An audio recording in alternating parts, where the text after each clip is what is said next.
access is afforded so that the public can follow along with the deliberations of the meeting. The public is encouraged to follow along using the posted agenda unless the chair notes otherwise. Members of the public who wish to view the live stream of this meeting may do so by going to Northborough Remote Meetings on YouTube via the link listed on the agenda. Ensuring public access does not ensure public participation unless such participation is required by law. This meeting may feature public comment. Members, when I call your name, please respond in the affirmative. Michelle Gillespie? Here. Anthony Zaitin? Here. Amy Paretsky? Here. And Millie Milton? Here. And staff, when I call your name, please respond in the affirmative. Kathy Dubert? Here. Fred Litchfield? Here. Bob Frederico? Here. David Kane? Here. Great. Just ground rules for the meeting for presenters and applicants listed on the agenda. Chair will invite each speaker or applicant on the agenda by name to make a presentation and speak to the application. Participants will provide their full name and hold until their name is called. Each speaker will be asked to mute their phone or computer when not speaking and to speak clearly in a way that helps generate accurate meeting minutes. Those responding will be asked to wait until the floor is yielded to them by the chair. Speakers who wish to respond to the comments of others do so through the chair, taking care to identify themselves. Each vote taken by the board or committee will be conducted by roll call vote. For items with public comment, after members have spoken, the chair will afford public comment as follows. By phone, dial *9 to raise your hand and wait to be recognized. Please note part of your phone number will be visible to those viewing the meeting. By Zoom, click raise hand on the bottom of your screen and wait to be recognized. The chair will ask members of the public who wish to speak to identify their names and addresses only. Once the chair has a list of all public commentators, the chair will call on each name and afford 3 minutes for any comments. I think that's it.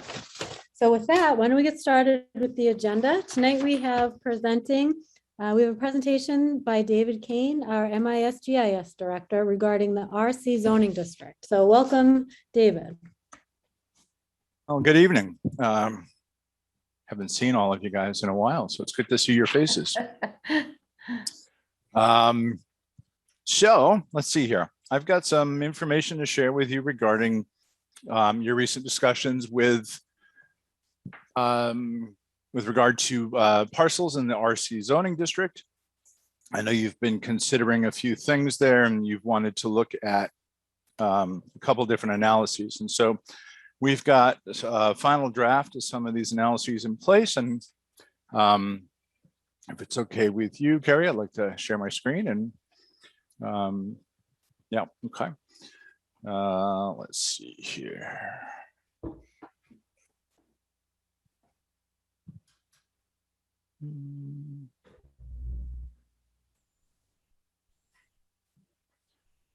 Moment, please.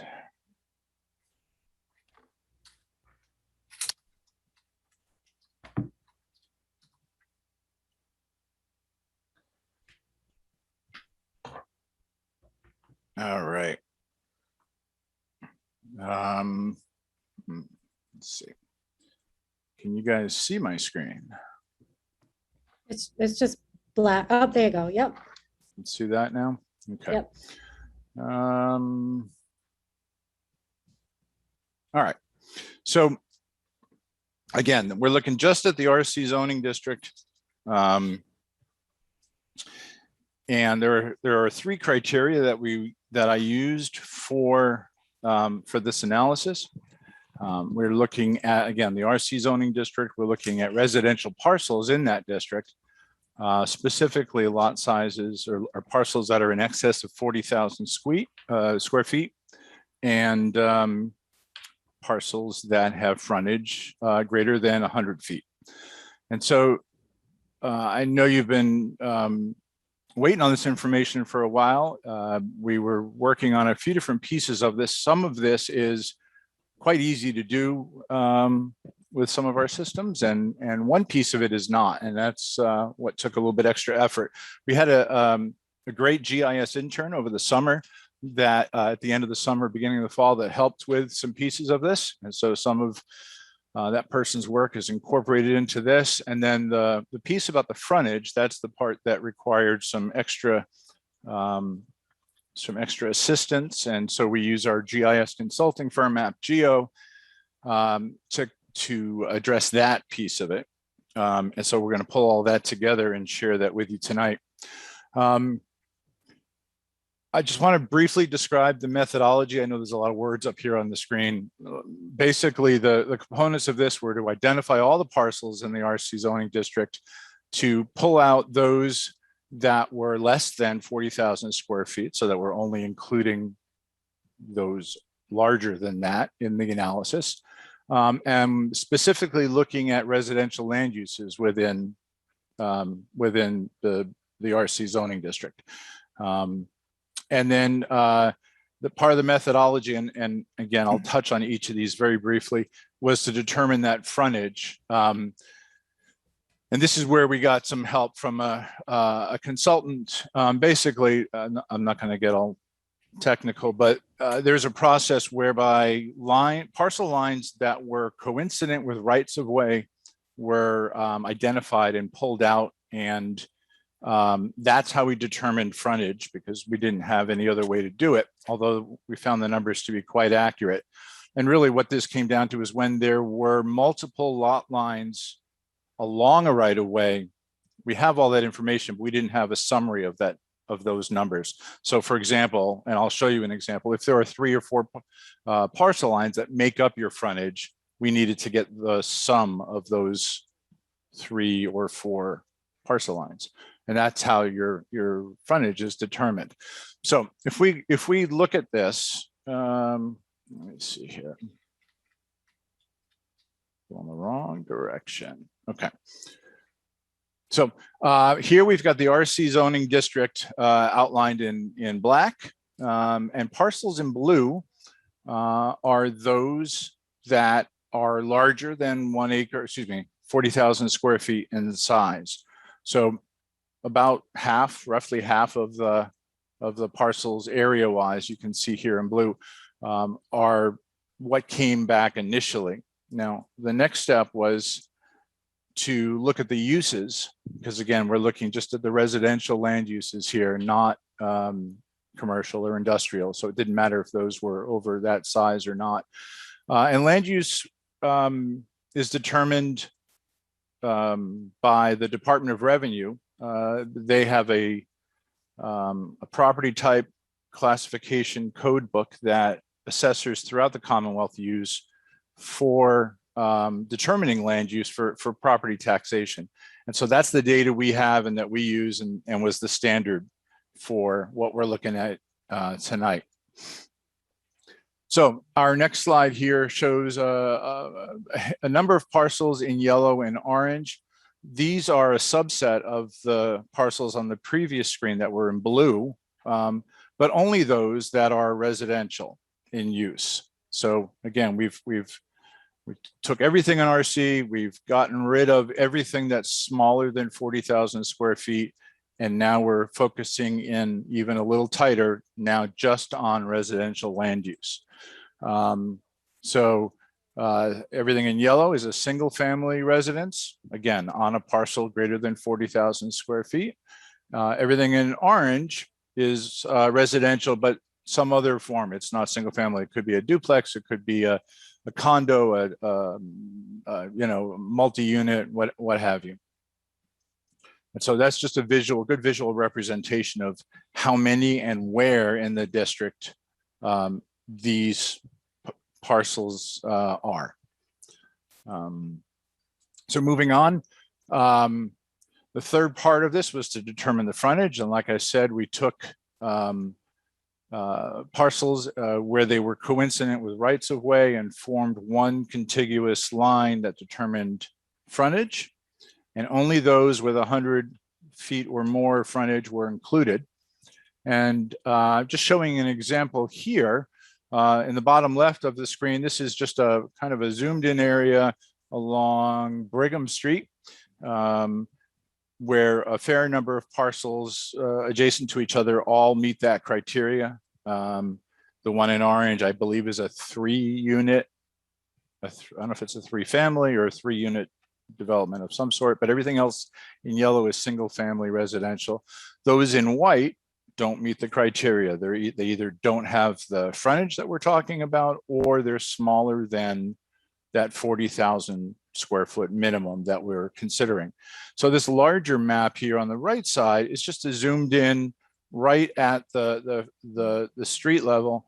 And I'm bringing this up simply because I want to show you that, again, here's an example of a parcel that has 3 different line segments that ultimately make up the frontage. And so this process summarizes these 3 numbers or any lot where there's more than one to determine whether or not it meets that criteria. And so what we found after applying all of these filters is, well, let me go back to these assumptions. Again, only parcels where the majority of the land is within RC were included. So for example, a parcel that maybe is in 2 zoning districts, RC and one of the adjacent zones, if the majority of that parcel was within RC, we included it. If it wasn't, we didn't. Now, you can, on a case-by-case basis, maybe look at some of these parcels and determine where the frontage is instead of whether or not the majority of the parcel is in the zoning district. But we're talking about a handful of parcels. So if there's going to be some finer analysis, this is where we might want to look further. And also, there was no distinction made where parcels had frontage on more than one right-of-way. So, for example, if a parcel is on a corner lot and has a one lot line on street A and another lot line on street B, we're not making any determination regarding the suitability of which one is the appropriate frontage. If one's a front yard, a side yard, etc. Just the fact that it had in excess of 100 feet is what includes it here. So again, if there's a concern about that, we can go back and look at it. So observations: we found 417 parcels in RC zone that were larger than 40,000 square feet and had that minimum frontage. And of those, 280 were single family. So if we were to go back to, let's see, this map here, everything in yellow and orange is that 400 and whatever the number was, 17, I think I said. And everything in yellow are the 280 parcels that are single family in RC that meet the criteria that we're talking about. Now, I'm going to stop sharing this and bring up a different file. Let's see here. And here we go.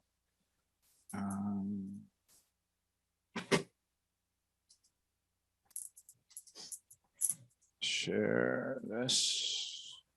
Go. Okay. So do you guys now see a table with a list of parcels? Yes. All right.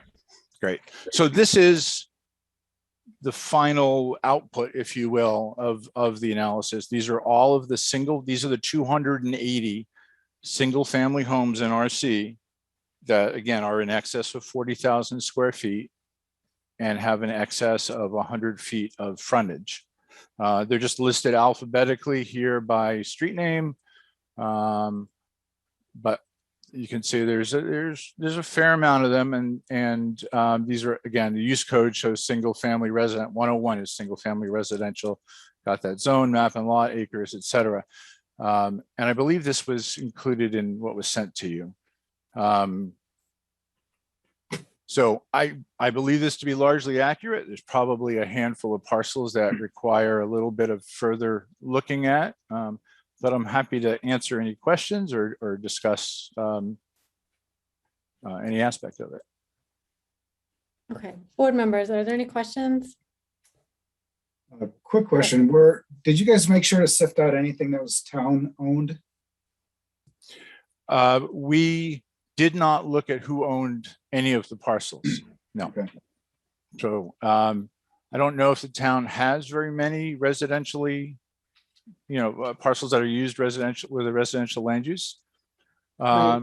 It'd be easy enough to see if the town owns any of them, but we didn't filter on that basis.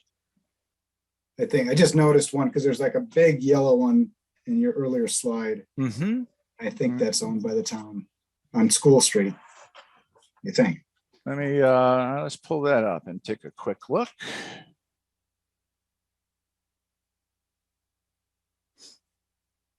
So this one, I'm sorry, here's School Street running north-south. Anthony,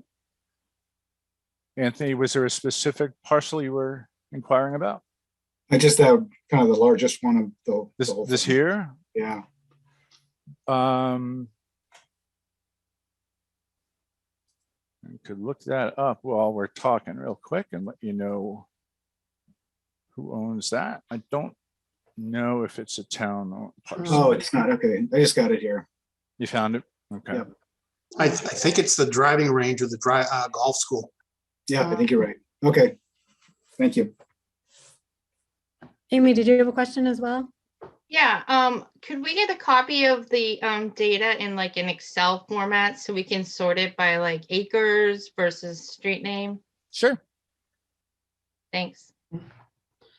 I have a Other- question. Sure. So Dave, thank you for this. This is very helpful. Sure. Of the 417 qualifying parcels, the difference between that and the 280, what are those other parcels that you're identifying? They're both residential, Yeah, but the 280 are single family residential and the balance of them are some other kind of residential. so they could be a multifamily. Could they just be straight land that no one's built on yet? No, they wouldn't be straight land. There's a residential land use assigned to it. So that means Okay. there is something, you know, in some cases, it could just be a house that's an accessory use to the primary use. But in most cases, it's used primarily for residential, and it could be any type. So there's potentially another 137 lots out there that qualify under residential, but could be more than a single family. There'd be, because if the difference between the 280 and the 417 is 137. That's what you're seeing in orange. Yeah, exactly. Yep. Okay. And So if you'd like that in an Excel spreadsheet, I'm happy to include that as well. Well, it's the potential to be developed, right? I mean, right now it has a multifamily on it, but it could be developed. Yeah. That's the board's purview on, whatever it Yeah. is you're using this data for or to consider, Okay. Yeah.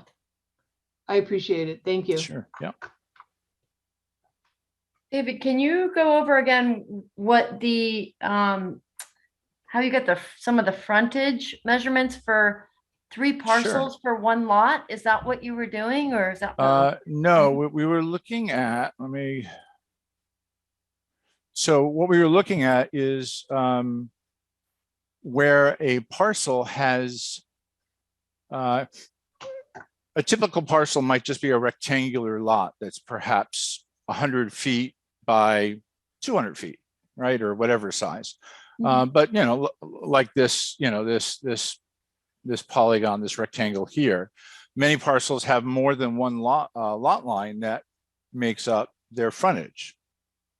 For example, this one right across the street where it's 106 feet and 43 feet. So those 2 lines together make up their frontage.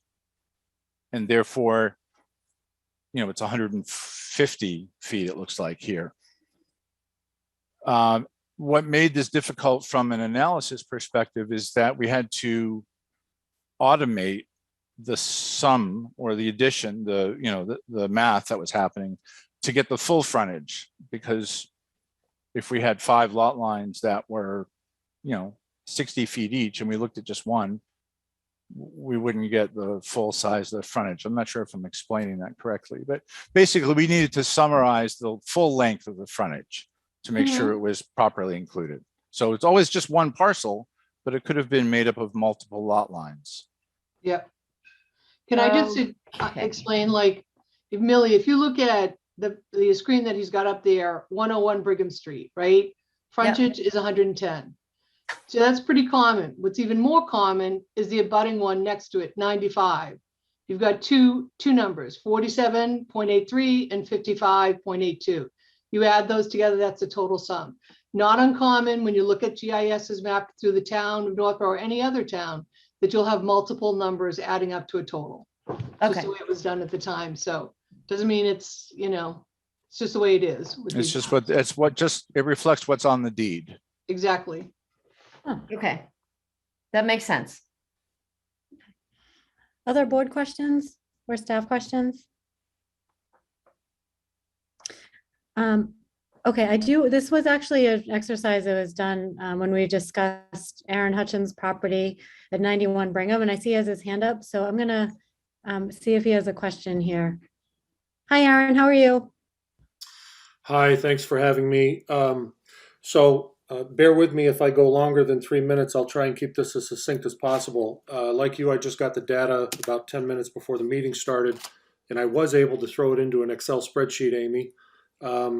And really, when I came before the board, just to refresh your memory very quickly, my initial prospect was for the possible development of the acreage behind me. I have a total of almost 5 acres. And I wanted to know in the RC district, how many properties had that kind of substantial acreage. I'm not sure why we settled on starting at 1 acre and going up, but if you throw all of that into an Excel spreadsheet, if you limit the acreage to 2 acres, then that drops the properties from 280 to 54. So the majority of the properties that we see on these maps are not really the subject of what I'm trying to address here with my own particular property. I'm looking at properties that have substantial acreage. Even if you go and set the bar at 3, you've got to have a minimum of 3 acres for a single family residence in the RC district. It comes out to a total of 23 properties. And that's really where I think the conversation should begin, because ultimately what I'm trying to address potentially is the modification of the bylaws pursuant to 7-06-030, the supplemental regulations, and Table 2, the table of density and dimensional regulations. Currently, in order for me to develop the back acreage behind me, I have a right now where I could put a house in my backyard if I wanted to, but in exchange for putting that house in my backyard, I would lose almost 4 acres of my 4.71 total.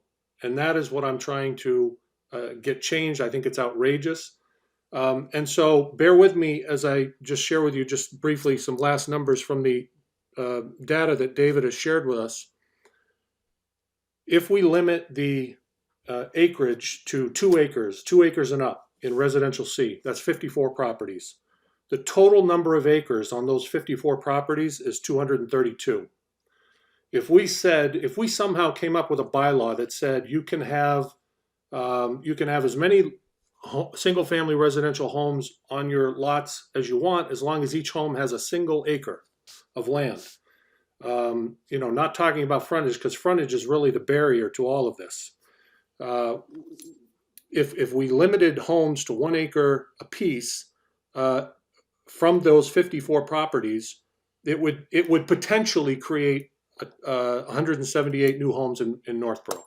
Would that devastate Northborough? Would that cause the creation of a new school building, an additional police force? I don't know. I haven't gone into that detailed analysis. Like I said, I just got this 10 minutes ago. I wish I would have had more time to prepare something, but that's the kind of discussion and analysis I was looking to initiate with the board, is just to talk about what properties in town have substantial acreage and what kind of bylaw changes we can make in order to make more friendly the development of single-family homes in the RC district without overwhelming the town.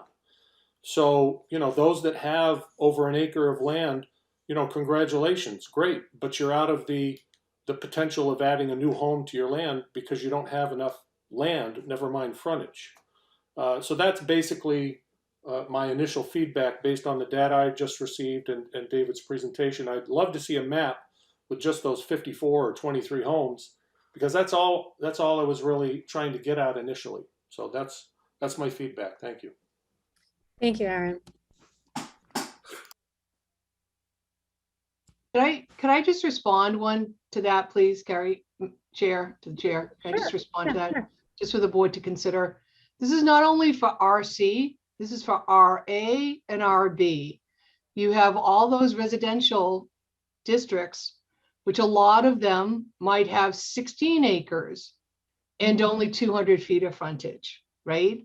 So this is all about frontage, right? So if you're going to allow reduced frontage in RC, you have to adjust for that in RB and RA as well, right? So this is not just an RC thing. You could be talking about other growth in the other districts as well. There are quite a few long, narrow lots throughout the town that just don't have the frontage. So I just wanted to clarify, if you're going to consider that, you need to consider it in all the districts, because that doesn't seem like fair planning to me. Okay, so why don't we, unless anyone has anything else, what I would like to do is, I think it's been a while since we saw Attorney Hutchins' proposal. He sent something over to us a few months ago, and I think all of us just received the data right before this meeting. So personally, for me, it'd be helpful to go through it all and refresh my memory too with what was presented and what the issue was. And also, if we have access, David, you mentioned you would be able to send this in a spreadsheet. Or if that's, I guess, it sounds like Attorney Hutchins also put it in a spreadsheet if he wants to share it as well. But just so we could look at, you know, I remember wanting to look at it by acreage. Is that in a spreadsheet easily for you, David, or do It you want is, Aaron yeah. to send? Yeah, no, Okay, happy all to right. send it out. Okay, so does that sound like a good idea for the board members, like to review, maybe refresh our memories on Attorney Hutchins' proposal, look at this data, and then look at it in a spreadsheet? Does that sound? Or are there other comments or questions that we have? Well, I do wonder, to Michelle's point, is whether or not we can just look at it in RC, but I do think that RA and RB should not be excluded in the discussion. Yep. Hold on a second. Aaron, I can't tell if you have your hand raised still or raise it again. No, I raised it again just to say, sure. in response to Michelle, that, you know, if it's an issue that needs to be addressed townwide, then let's address it townwide. I wasn't clear whether we could designate a change just for RC. I don't know whether that's, you know, town council would need to weigh in and determine whether a single family zoning change could be made just to the RC district, or whether it had to be townwide. But if it has to be townwide, then I think the property search has to be redone, and the focus isn't on 40,000 or greater. It's on the substantial acreage of at least whatever 3 acres or greater, and let's find out what the potentials are for this discussion that we're having. Yeah, that's a good point. Thank you. Carrie, if I could just make a couple points. Sure.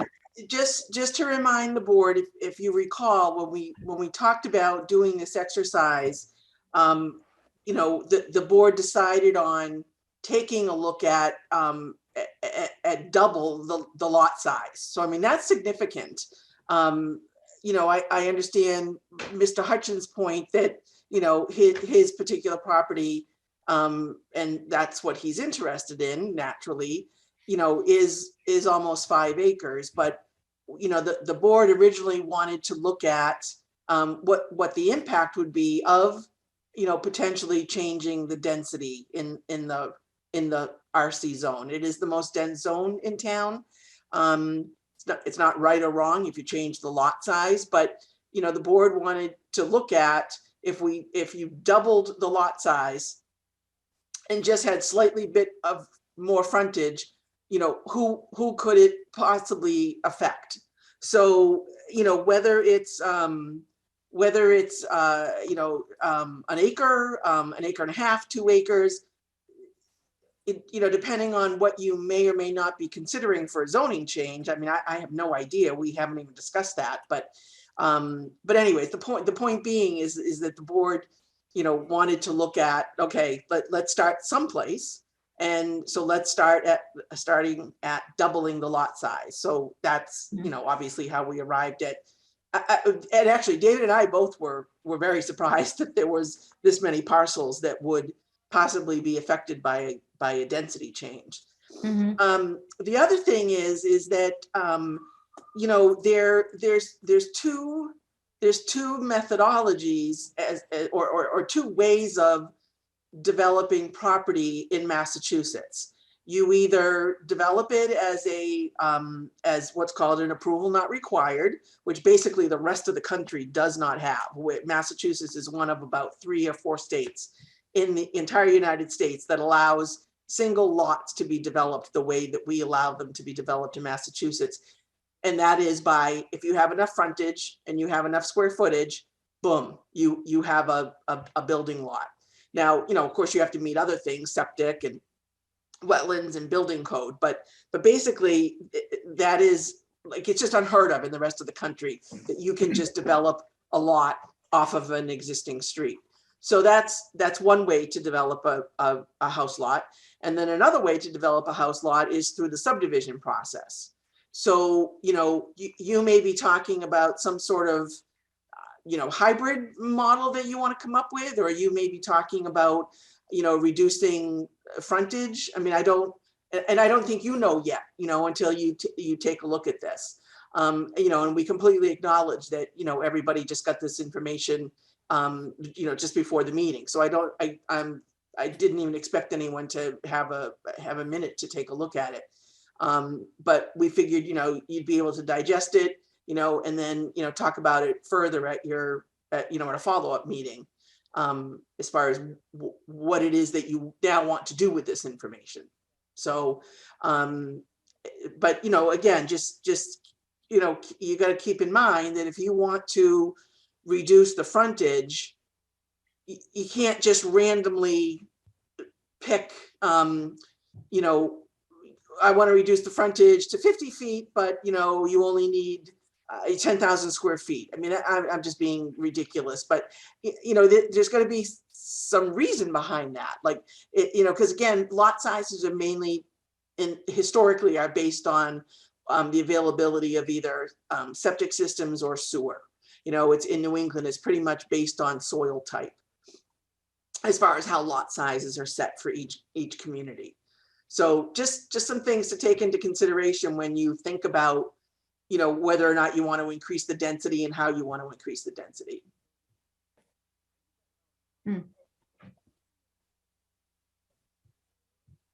Thank you. Okay. Additional board comments before we move on? Does that sound like it? Okay, sorry. Just quickly, I think the points made, certainly by Michelle as well, in fair planning. I mean, this is like a very complex situation. If you were going to open up, I mean, RC is one thing, but then if you wanted to look at RA and RB, and then the impacts that it could make on town, I mean, this is really something you would have to, I think you'd really have to dig into to understand the ramifications as a result of it. Okay. Do we at least want to take time to look at the data and the original thought process and why we embarked on this expedition and come back with thoughts on it after we've had a chance to look through it a little more closely, and then look at the spreadsheet as well?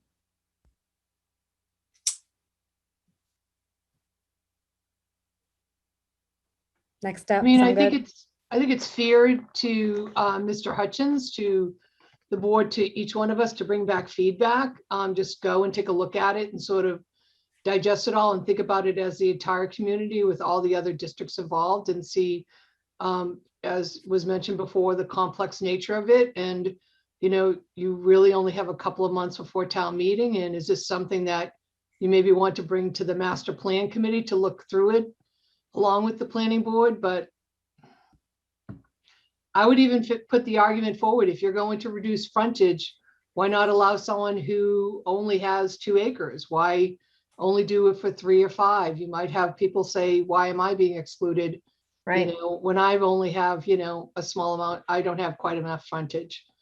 I mean, land is very valuable now, and people want to, if they want to sell it, they want to profit as much of it. And you have to be really cautious, because you could really be opening a lot up. So I think people should take a look at the numbers and go back and think about it, and then offer their feedback to Mr. Hutchins on how we should proceed. Okay, why don't we take that approach and move on to the next item? We have a couple of different proposals we're looking at.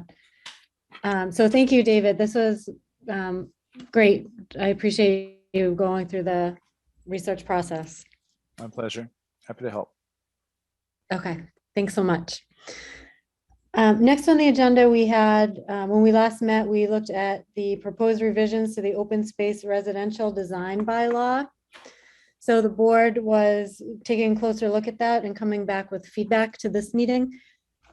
After reviewing it, and I don't know if anybody has it handy, I actually don't have my files handy. If we want to look at something or not, if we just want to provide feedback, that's okay too. But do board members have feedback from the last time we discussed? And Michelle, did you receive a copy? You must have received a copy just of the proposed, yeah, okay. And Fred, did you have anything else to add to it from the last time we met? No, I think I gave you my comments last time we met when we were going through it with the applicant prior to the meeting with the board. And then Kathy, did you have anything? We didn't get your, I don't know to what extent you're involved in the process, but did you have anything that you wanted to comment on? No, I mean, I didn't watch your last meeting when I was out, but, you know, Fred and I had discussed, and Bob, prior to your meeting, and, you know, we had given some feedback to the applicant or the proposer, and I'm going to assume that whatever Fred, you know, shared with all of you, you know, incorporated what we had talked about as staff on the whole. Okay, all right, great. Board members, do you have feedback coming back from just reviewing further or our last discussion?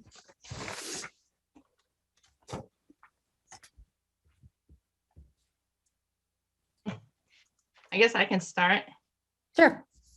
All right. My feedback would be like the purpose of the open space residential design is to protect large parcels of open space. And I feel that it was originally put into RA and RB because those are the larger parcels in town. And RC is the more dense section in town. And I don't think it's the right location for this open space design. I think there'd be a lot of unintended consequences, like we were just talking about with lot sizes.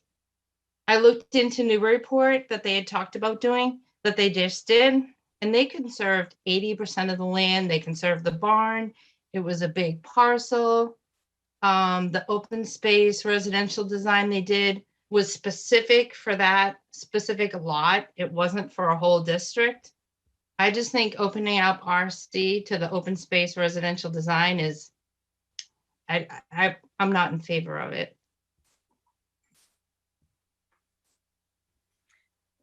I keep putting myself on mute, I'm sorry. Other board thoughts? I mean, I just have some comments on the reason why they're going through this, and I can appreciate wanting to be creative with the lots and maybe, you know, having a nicer looking area there, but I keep going back to the reason this is a problem for them is because the cost of the property and the cleanup. So I feel that really shouldn't fall under our decision-making process to enable them to pay either a higher cost for it and accommodate this type of zoning application for that. If they were getting the property at a reduced cost, I don't think they'd be as concerned about how many houses they're going to put on it. I could be wrong, but that's my feeling. Anthony or Michelle, anything? Yeah. Oh, sorry. I don't know if you Go have ahead, but yeah, just to reiterate what Amy says, I don't think any of you guys were on the planning board when we had brought in this open space and cluster housing. Actually, I was the one who brought it forward to the planning board many years ago. Kathy, I don't even remember when we did it. And the whole goal of cluster housing was, just like what Amy said, should be an RA, should be an RB, and there should be large, the houses are together. I think we were sort of almost when there was a big over 55 going on, and you know, they were like, what are over 55s going to look like? And that's sort of where we started the discussion about this cluster housing and what do you do with the large lots? And that's where this open, this bylaw that he's sort of trying to alter for his development came through. And it was specifically for RA and RB, and that's the way it was sold to the town, was for RA and RB, so that we could have open space. It could connect to some trails or other open space, but it was never designed to be in an RC. A lot of discussion about why it should not be an RC, a lot of discussion. So I would find this very difficult if we go back and historically look at how this came about in the bylaw and look at the discussions on it. I think that there'd be a very hard time to pass it at town meeting, whether he decides to go through a board or on his own, because it was never intended for RC. And, some people talk about loopholes. Well, this is sort of a loophole that he's trying to come in to create for this one parcel of land. I also think that this exercise that we just went through, anybody who is, if we go forward and sort of use, what Mr. Hutchins was saying, can you reduce the frontage like he's looking to reduce the frontage, then any of these other, 180 or how many other lots or even 50 lots could do the same thing in the RC district. Now you're creating a huge amount of density in an already denser area. So I think it's going to be a hard sell for town meeting, but the original intent of the cluster housing was never for RC. And all this, and Kathy can even talk to it, all the discussions with the ZBA and all the other boards when we brought forward to town meeting were really opposed and concerned about it ever happening in RC. Okay. Anthony, any thoughts from you? Yeah, so I think the whole spirit of the open space residential design was meant for RA and RB. I just basically mirroring what everybody else feels about this. I think we have a lot of farms in town. Those will probably convert over time. It would be nice to have tools that we can convert those properties and save open space. I don't think this was ever intended for RC. I hate to see also to change the bylaws for an entire district for one project right now without knowing what could happen as a result of it. Mhm. So yeah, I feel that it's probably not a good fit for that area. I also believe that, I think you can build two. I don't know if it's 3 houses on that property. I think it's a viable development that you can make money at. And that's what I would pursue if I were the developers. Okay, well, I think, so we have on our agenda, Damon is also on our agenda and I see him in the audience. So I'm gonna, Damon, if you wanted to comment, I'm gonna put you on here to just combine these agenda items and just give you a chance to speak to any of the feedback. Are you there? I didn't mean to surprise you, but I just figured I see they're side by side in the agenda. I think they meant they were supposed to be one. Any comments from you on what we're hearing? I'm here also with my business partner, Ben Legary, and our engineer, Scott, I think was on. He had to jump off quick.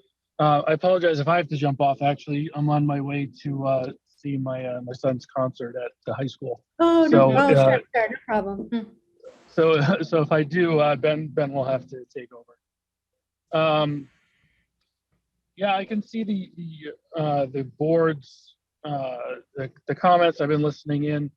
I think our position is we're not based on the initial presentation.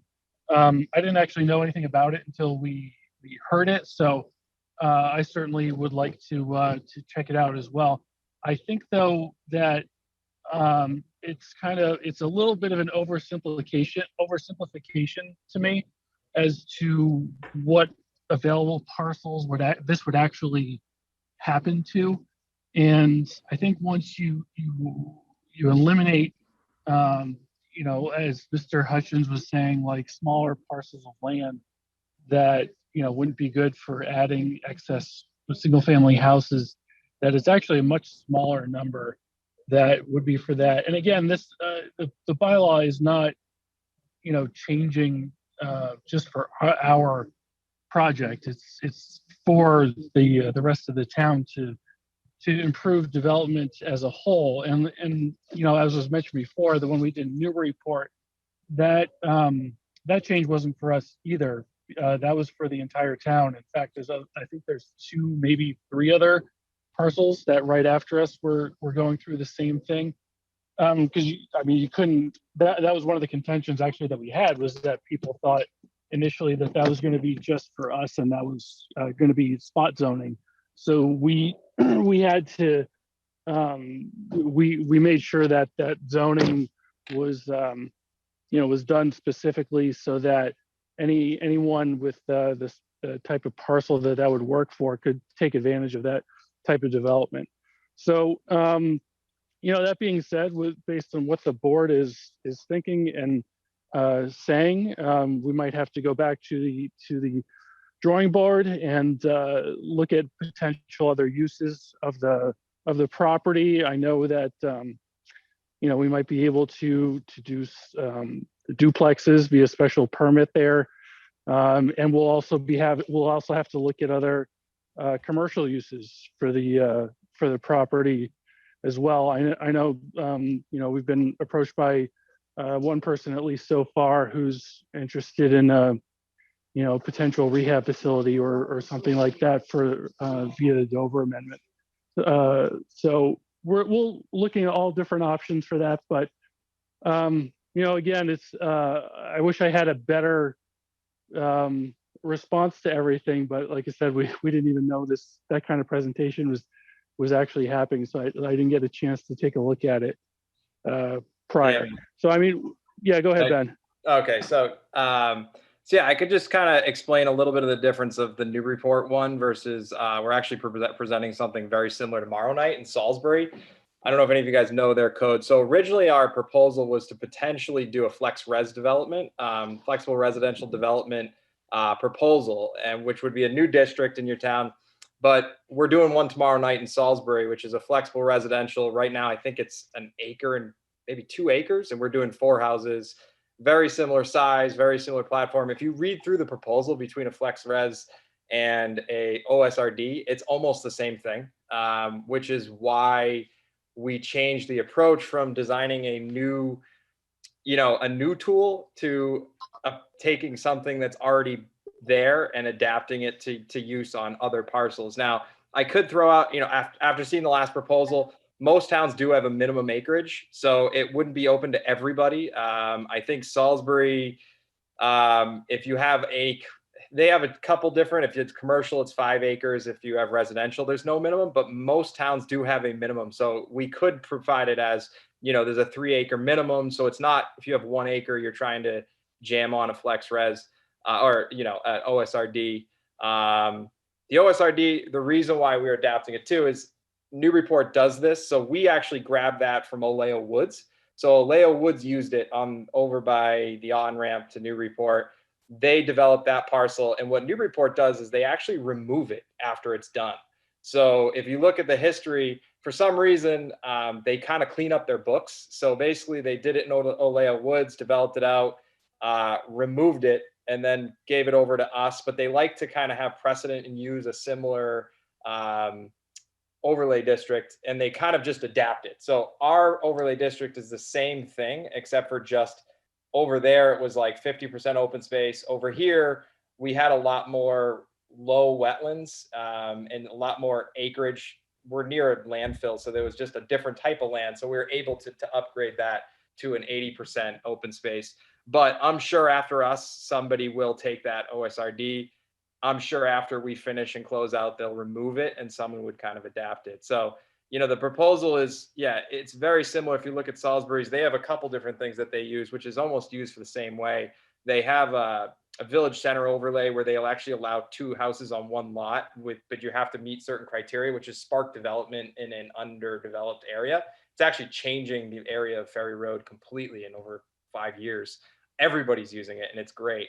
And then the flex res is just like OSRD, but if you read it, it's almost the exact same thing, except for the open space is just interpreted almost more like a plan unit development, which is just dedicated open space that can't be built on. So it's, you're not going to later have garages and patios and things that over time ended up getting additions, stuff like that. And you kind of have conservation restriction easements on that zone. So what you get and approve is kind of there, and then the rest of the land is protected. So that was the direction, the reason why we headed towards that. And after the last proposal, where he kind of has a similar idea, if you have a parcel that's 3 acres or above, you do have something different than everybody else, which is, most of them is 1 acre. So that could be an option too, is limiting it to 3 acres and up, allowing, flex, or the OSRD. But it just gives a tool for underdeveloped parcels to be able to do something different if you're in a, you have some land like the last applicant or the guy who was on before us. Got So it. that's- Okay, thanks for clarifying that. Does the board have any questions or comments based on what Ben just said? Okay. All right, thanks very much, Ben. Okay, additional comments just in general from the board, or what we want to, how we want to approach. Is this something that we think is not something in the cards this year, or we want to continue to look further at, or?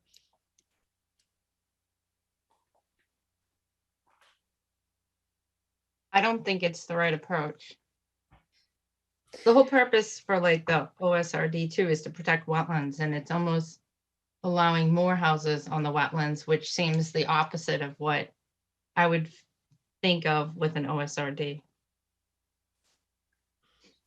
Yeah, it's interesting because we're really coming up with all these, looking at development from more of a holistic view. And I guess that does bring in the Master Plan Implementation Committee in that regard. But, clearly there's something that needs to be done in some capacity, but just trying to figure out what's the right approach. And, I certainly don't want to rush that necessarily, but it seems to be coming to a head in these multiple, just having this many proposals come up. It just seems like there are multiple facets or, there seems to be some sort of need here for us to take a closer look at development and planning and all of that, but I'm sure the Master Plan Implementation Committee is, okay.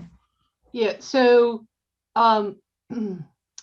the applicant is bringing forward to you, he's given you examples from a different region within Massachusetts, right? Right. So you sort of want to look like regionally, are you seeing it happen here, right? So the North Shore, right next to the, water, is a lot of different,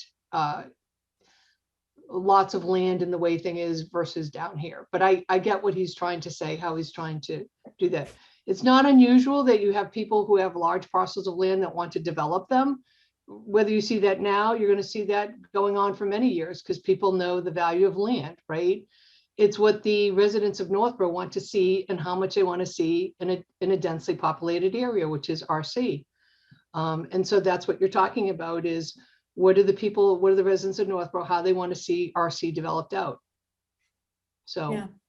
I think that question is going to come before, because now you've shown that even you've got 23 potential parcels, maybe more if you look at the other ones that are not single family, that could be actually built out, and how does the town want to handle that? And I do think if you rush it now, it's not going to be done properly, and it is something for the master plan to look at over time.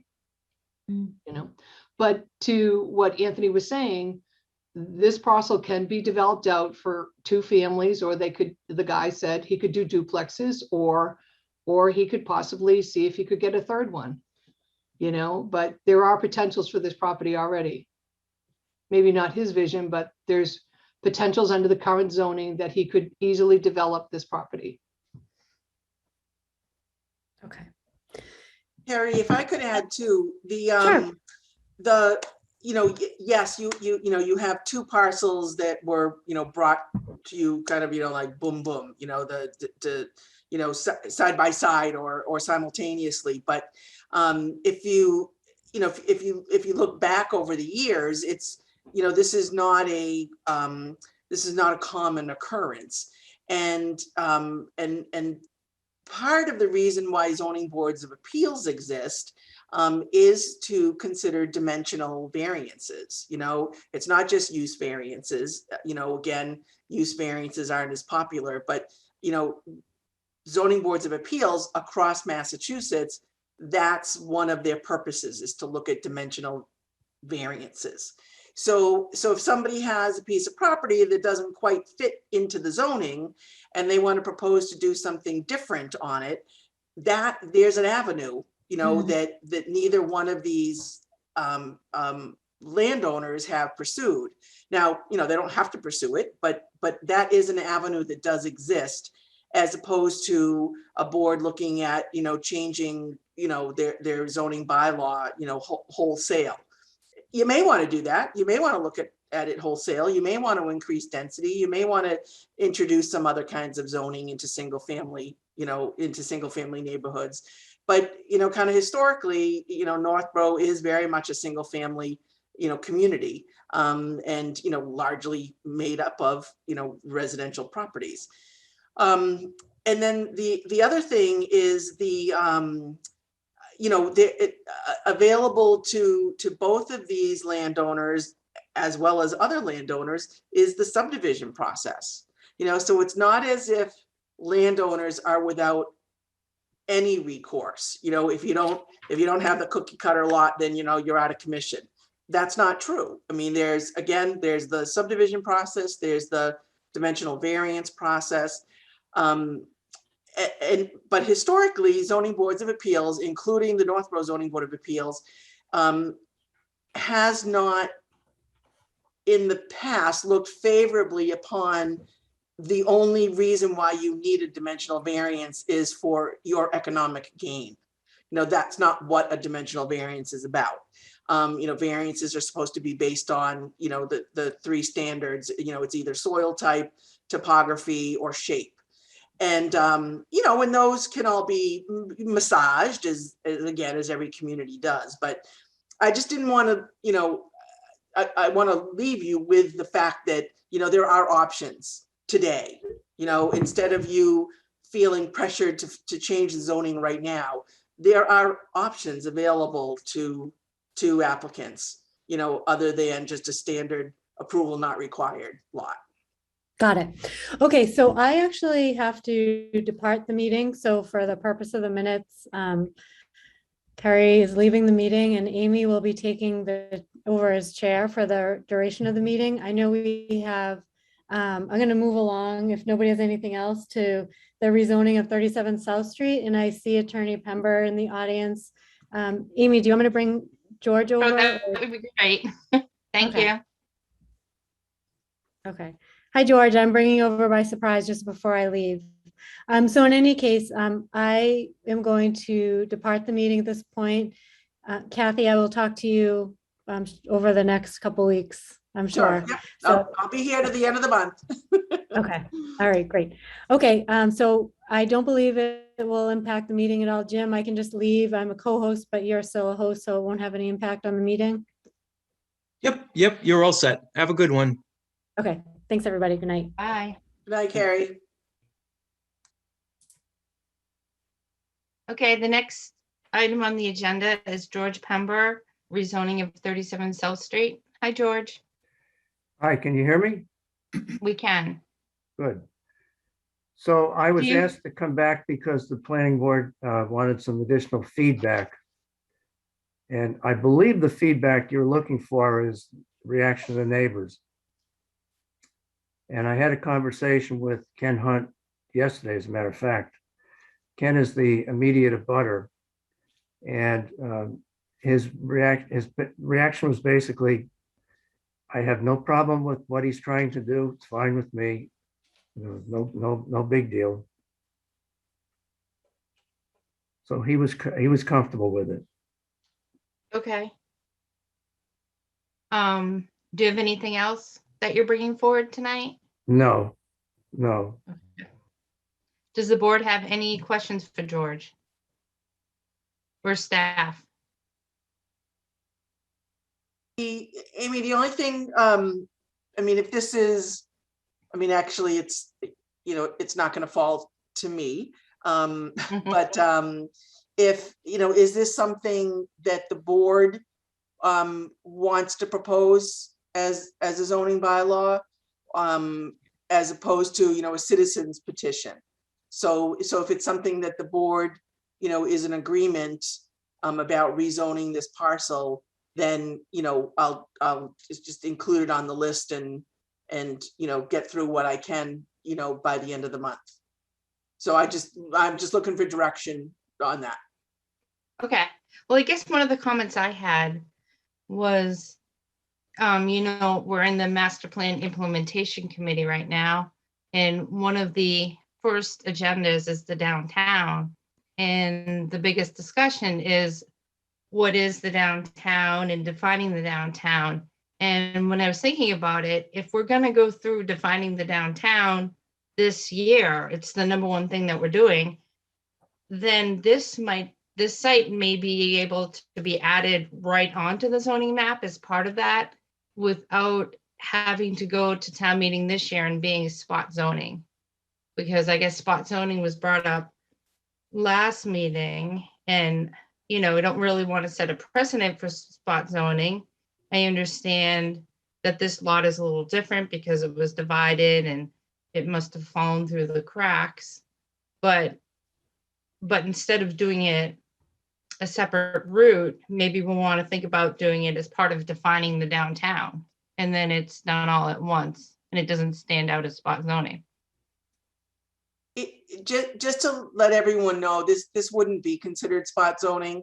I mean, obviously, the board can decide where and when they want to propose this if you do, but this wouldn't be spot zoning. Spot zoning would be more like, say, and this is just an exaggeration, but a house in the middle of the Northgate neighborhood, it wants to be rezoned to a commercial, business so they can put a gas station in there, or it's they want to rezone it to industrial because someone has approached them about doing. I mean, again, these are very far-fetched, but that would be spot zoning because there's nothing like it. It doesn't mix in with the existing land uses, and it's just one parcel that is being singled out, surrounded by a completely different zone. This particular, and again, this is not a for or against this proposal, but this is a property that has been zoned downtown business in the past, and then it was a split zone, and then when we did the rezoning in 2009. And I don't remember the specific discussions about this parcel, but for whatever reason, we talked about eliminating split parcels. And for whatever reason, this went into the, residential zone as opposed to the business zone, when in fact, this property has been used as a business for, or at least as long as I can remember, but, and that's going back over 30 years.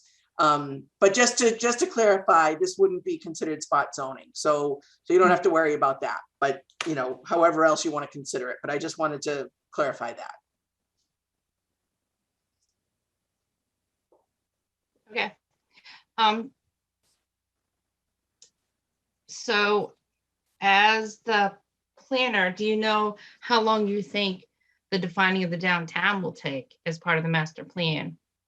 We already brought forth our scope, and I know that was the first thing discussed. And if it's going to be done pretty soon, then it just makes sense to do it all at once. I mean, there's many facets involved in what we're going to be doing, as a community for a downtown study, and bringing in a consultant to. There's going to be several elements to that plan, and part of that discussion will be, again, do people want to expand, contract, whatever it is about the physical limits of downtown. Personally, I don't. This one particular parcel that has been in the downtown business before and is adjacent to downtown business. Existing downtown business. Again, I don't see the harm in this one particular parcel, but that's the board's purview. If you wanted to wait for the bigger picture of hiring the consultant to work on the downtown plan, I would anticipate, Amy, that changes from that downtown plan maybe available for the next town meeting, for the 2023 town meeting, but it all depends on, from what I understand, we don't have the scope yet of what the downtown study would be. So, and I don't believe you're going to have the scope for the next meeting of the implementation committee, which is on the 16th. So again, now, you're into January for potentially, reviewing a scope. I guess I have one or two more questions for George, if no one else has any questions. I was just wondering, George, do you know how many variances they've had to ask for so far since 2009? No, I don't. I'm aware of one that we got about 2 years ago, and I personally got it for them. But I'm Okay, not aware of how many they've had in the past. okay. And I think the only other house close by that's residential is, I think the Lelands across the street, the big house on the corner Right. is residential. I guess to consider it, I'd like to see a letter in writing from both the Hunts and the Lelands, like that Mhm. they're okay with it. Like, I know you said you talked to the Hunts, but I think it would be important to get it in writing Okay. that they're okay with it. I don't know what other board members think. Are there any abutters on the backside, or are they all downtown business already? The railroad track is in the back. Guess we don't have to talk to them. The only thing I would say is, all along, I kind of was like, well, it's been operating this way for whatever it's been, 30 or 40 years. What's the big deal? But the only thing that got to me today was it was almost specifically carved out. If it's been operating that way, why wasn't it carved in? And is there some reason or something we're just not considering at this point? And I have to agree with Amy. I think it would probably be better if we let the implementation committee consider this rather than do this now. Just take a deeper dive. So I guess my feeling is that we're trying to correct an error. We're not trying to add to the downtown. We're trying to correct an error. When the zoning came through, no one realized that a building that had been used commercially for, as you point out, 30 or 40 years, and I would say probably longer, because it was actually used commercially back in 1955. So that's a long time. It was just an error. It was an oversight to not include that in the business district. So we're not asking for special treatment for a parcel. We're asking for correction of an error. I did go back and read all the minutes from 2007, 2008.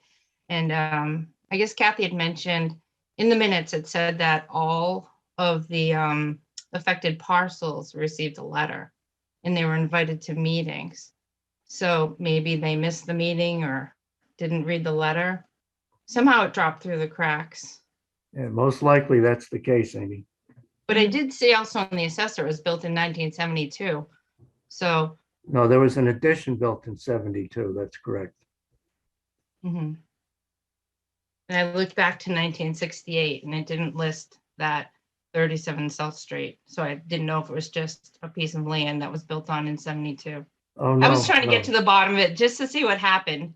Yeah, because it no, might have. That house has been there for years and years and years. Dr. Bush was the owner in 55 when he opened up his medical practice there. And then Bob Gabriel came along in the, I think, late 60s and started his law practice. And when his nephew, Dick Gabriel, graduated from law school, Dick joined him at that site. And then over time, other attorneys started practicing in that building. And that's why they put the addition on. Mm-hmm. So it's been used commercially. I think Dr. Bush started it way back in 1955. It has been pretty much continuous use of some kind of a commercial use ever since. So it should, when the rezoning took place, that should have been included, and it's an oversight not to have included it. Perhaps someone missed a letter, and shame on them if they did. But the point is that, you know, it's not something that's residential and we're trying to make commercial. It's something that's commercial. We want to keep it commercial. And we're asking the planning board to take a positive stance on that, not kick the can down the road. Okay, so it seems like a reasonable request to me, and there was a lot of rezoning done back then. I don't know, even Amy, were you even on the planning board back then? So No, I just went back and read all the minutes. so it was just a huge, and there, I mean, there were some people still on the boards who were a part of that. I'm assuming if we could hear from staff about their feedback on how we should advise on moving forward on this. Because all the 3 staff members, or at least 2 staff members, are here during the rezoning part of this.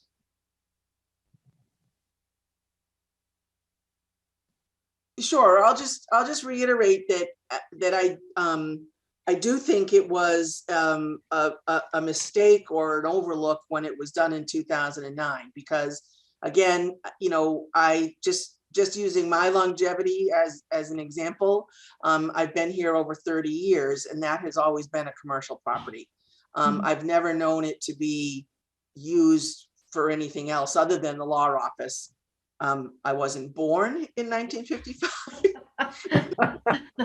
Not aware of Dr. Bush, but I'm certainly aware of, you know, from the 90s on, that's been used commercially. So it's such a small parcel to me, and it just makes sense that it's part of the downtown business. I don't, you know, again, I don't see anything negative resulting from proposing a rezoning of this. It makes sense to me. But again, you know, it's up to the board how they want to handle this. But I don't see this as a big, you know, sore thumb sticking out there that, you know, if you rezone this, you know, 15 other landowners are going to be in line to say, hey, I want to be rezoned too. I mean, there's evidence in the assessor's office, you know, how this property has been used commercially. And it just makes sense, you know, for any future owner of that property or renter, for it to be in the downtown business district. I think that if we were to get that letter from Mr. Hunt in writing, I don't think I have a problem with seeing this being done as a rezone. I don't think, you know, to Kathy's point, I don't think it seems to be a big, huge deal.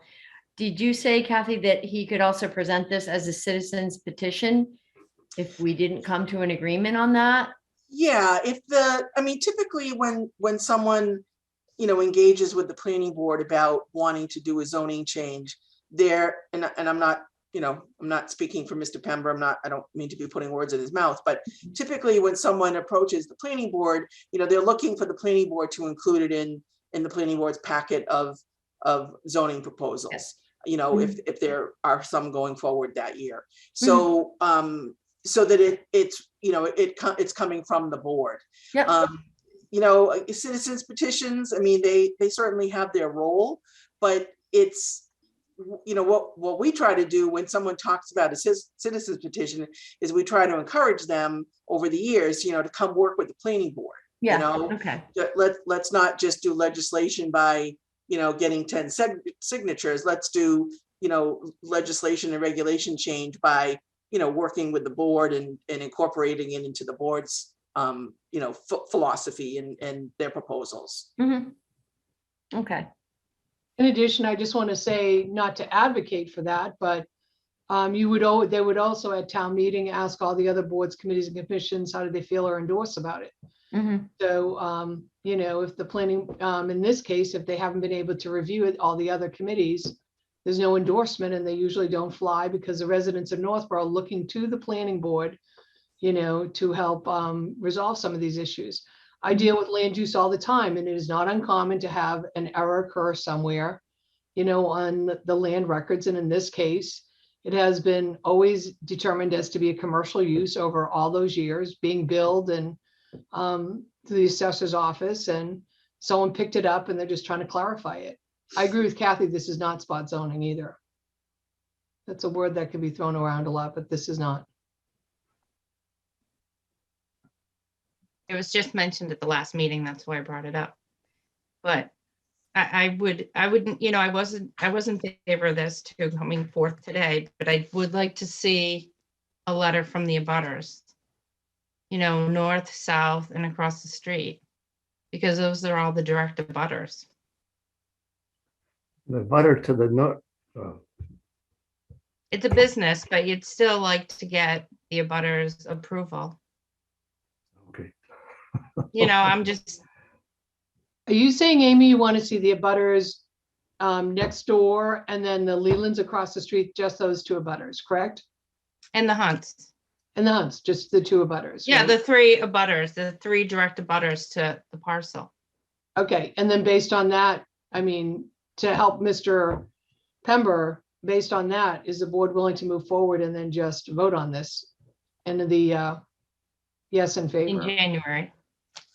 Sure, in January. My main thing was to see how close we were to having the downtown relined, because we could do it all at once, or to have a letter from the direct abutters. And I wanted to make sure to see when this actually became, commercial. Yeah, so I'd agree if we can get a letter from whatever abutters there are in acceptance of this, then I think it's fine. All right, so I'd appreciate then if you could put this on the agenda for your next meeting. Sure. And then I'll come January back with 4th. the letters. January 4th would be the next meeting, Okay, thank you. and we could add that. And I think bylaws are due February 3rd, I think. Yes. Yes. Okay. Yep. So maybe Kathy, you could add it to the list Mhm. in assumption that he's going to be able to get all the three letters. Yep. If everybody agrees. Mhm. Yeah. Mhm. Okay. Well, right, thank you for your thanks, time. I George. appreciate it. Thank you, George. Yep. Okay, Thanks. Okay, so next on our agenda, we have the other warrant articles that we've been discussing, going back to August. I'll go down a list. Carrie sent out a list today or the other day. I don't know if everybody saw that list. But from what I have on the list was breweries. And that was one that I brought forward. And I actually did pull together ideas today, because I've done this over and over again. But I went back and I looked at all my information. And let me just find it. And I can write it for January unless Kathy, you have time to put something together before our next meeting. Well, Amy, do you have, I have the examples that you had, provided to the board in the past. Mhm. So is there one in particular that everyone's looking at, or Okay. or are you looking at, combining, bits and pieces from each one, or? Well, I think where we left it last, you were going to reach out to different towns because we're talking about the barrels. I guess there are so many barrels that different towns allow. And there are three types of breweries that I've found in all the towns. There's a nano brewery, a microbrewery, and a plain brewery. And the nano goes up to 6,000 barrels. And a barrel is 31 gallons. And then a microbrewery, from what I've found in towns like Shrewsbury, Grafton, have 15,000 barrels. And then the other brewery, which would have no specifics, would be something that would go in more of an industrial area because it didn't have a specific set of the amount of barrels that could be sold a year. And what one was that? Was there a specific name to that, Amy? It was just called brewery. Okay. So if you go to Shrewsbury, and I can send it to you after the meeting, and maybe we can all discuss it right now. Shrewsbury passed in August 2020 to allow in their new town center district microbreweries, which go up to 15,000 barrels. they also allowed the nano brewery that goes up to 6,000 barrels. So I don't know. I was wondering, we have to decide where in town we want to allow these to. And I was thinking if it's going to be downtown, it would probably be the smaller one, the 6,000 barrels, because we don't really want a lot of probably trucks and traffic delivering kegs of beer throughout town. But I guess one thing, Kathy, I think you were gonna ask, like Cold Harbor Brewery and Medusa, how many barrels approximately they They sell? are, okay, all right, I'm sorry if I said I was gonna do that and I didn't, so I can definitely check with them. Yeah, because those are near town centers. Just to get an idea of how many barrels of beer, I have no idea how much. Is a the brewery Medusa, sells. is that the one in Hudson? Yep. Yes, Medusa? yep. Yep, there's Medusa and Ground Effect is in Hudson. But for January, I could send it out to everybody again. And maybe Kathy, you can get some of the information about how many barrels of beer the downtown. But if you want me to read, there's a pretty basic definition that all the towns use, and I'll send it to everybody again. But it's a facility licensed under the relevant state and federal statutes for the production and packaging of malt, wine, or hard cider. So it includes all three. For distribution, retail, or wholesale on or off the premises with the capacity of not more than 15,000 barrels per year, a barrel being equivalent to 31 gallons, and which may include a tap room where beverages produced on the premises may be sold and consumed. And one thing that Shrewsbury included that some of the other towns didn't, it said may include outdoor dining if otherwise permitted in the zoning. I don't know what Northborough, do we allow outdoor dining? Yeah, we do, and it's through the Board of Selectmen. It would be part of their liquor license. Yep. And then it also, the building department is involved as far as seating capacity.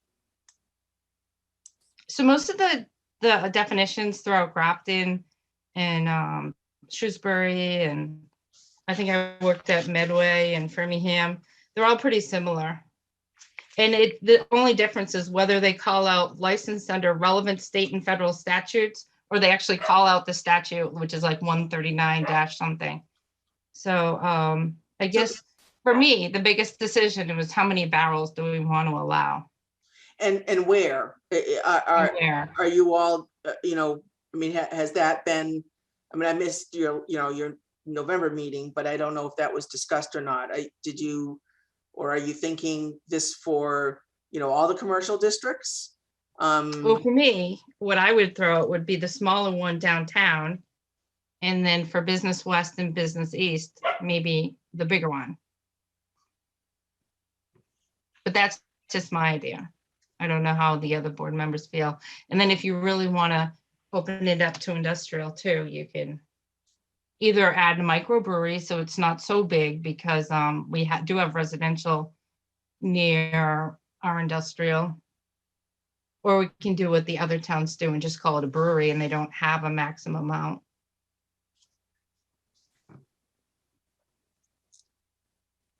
So, I mean, I don't know, you know, whether the board's ready to, you know, decide that tonight or. Right. I'm hoping we can actually all decide at the beginning of January at our January 4th meeting, because the ZBA mentioned that they would come to one of our meetings in January. And if we could come to decisions on all of our bylaws for January 4th, then we could have the finals typed up to give to the ZBA on the 15th. So Amy, I'm just kind of quickly looking online because I knew I'd gotten this information before, but Medusa, as of 2019, was producing 1,500 barrels. Oh, 1,500. So it's pretty small. It's pretty small, but we're looking to expand into Holliston. So, and some don't even have a number attached to it. I just thought a number, which some of the towns did, actually set at least the max limit for now. And 6,000 seems like the nano brewery number that people have chosen. And I think, Kathy, you said you've seen the 15,000, 6,000 around. So Yeah, it's a it standard kind of number is. that- Yeah, I mean, I don't know how they were arrived at, but it seems to be the standard that people go by. So I don't know if it's the kind of equipment, you know, if you have to change equipment or you need different kind of equipment or different kinds of material if you go over 6,000. I don't know, but clearly. Maybe we start off Kathy? small and just do the nano brewery in Business East, Business West, and downtown business, you know, versus doing the 15,000, start off with 6. And if someone comes in that wants to ask for more, they could go in front of the ZBA.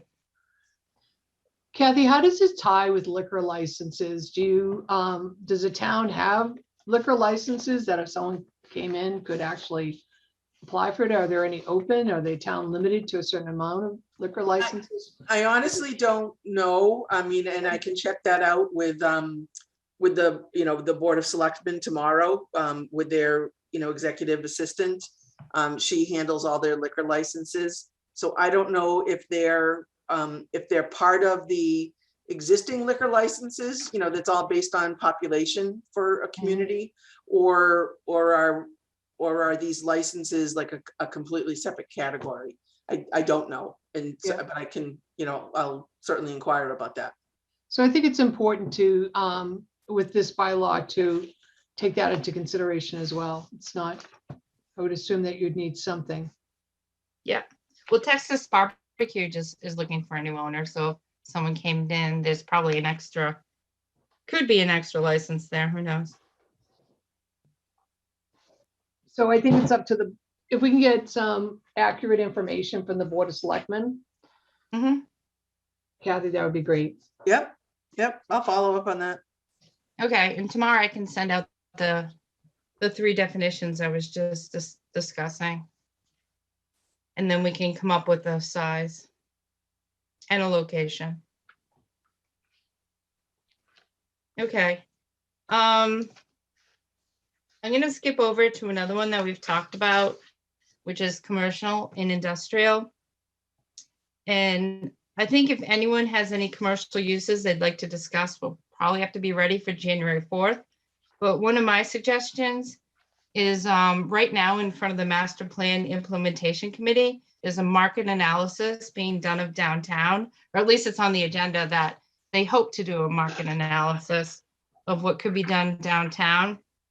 And since we don't have an economic development committee currently, if the planning board would agree, I was thinking maybe we could send an email to the MPIC and ask for a market analysis done on the industrial districts at the same time. So it would come back with best use or maybe different uses that we could allow in our industrial zones. I'm not sure what anybody would think about that. So Amy, you're suggesting that the town, you hire a consultant to do a market analysis for potential commercial uses in an industrial area. For this, Or even just a market analysis of the For industrial, this- other industrial. for Yep. this year's town meeting. Don't you No. think it would be better to just start the process of making the suggestion as you're making the discussion, having the discussion, to then make that suggestion to the master plan if they agree on it? There's just going to be a lot of information and a lot of sifting through on what's going to work and what's not. I don't think it's as simple to get it done by the end of January for this year's town meeting. I No, think that wasn't what I was saying. I was know what you're asking if saying, but I we could thought we write we're a- talking about this year's town meeting. No. I was just saying at our next meeting, we're talking about the scope of what we're going to ask for from consultants. And one of the things on the list is a market analysis for downtown. And while they're hiring a market, and when they hire a market analysis for downtown, maybe we could add in a market analysis for the industrial zones. It wouldn't be for this year's town meeting, but it would give us the information we would need for next year's town meeting, the year after. Okay, so but we're talking about this year's bylaws, so you're not going to bring commercial uses in industrial for this year's bylaws, correct? Well, what I asked is that if anybody else has any commercial uses that they'd like to suggest, we could bring them forth in January, but I didn't have any So my suggestion was to go through the master plan I think to that's a good- see if they could do a market analysis. But I think it might take a memo from the planning board to ask them to do a market analysis as part of the other market analysis. You know, because right now they're focusing on downtown. It could be years before we focus on industrial, but while they're hiring someone from a downtown market analysis, it might not be a bad idea to do the industrial zones since we've been discussing those for quite a while. Amy, is that written as one of the recommendations under industrial in the master plan? On the I master think plan? I'd have to go back and look, but I'm pretty sure analyzing, we've talked about looking into the industrial zones too. And Okay, they talked about it back, when I went back to read my meeting minutes back in 2008, they were talking about it when they redid the zoning. So I Right, I don't just have read the the master paper. plan in front of me, but I know there's a section on the industrial development. right. I was looking to see, if I guess I can check and see if it's one of the actions or recommendations or goals. Yeah, Mhm. I was just bringing it up because I know, you know, we've talked about what type of commercial uses we could bring in. And it might be good to hear from someone who does it as a consultant to give us the ideas.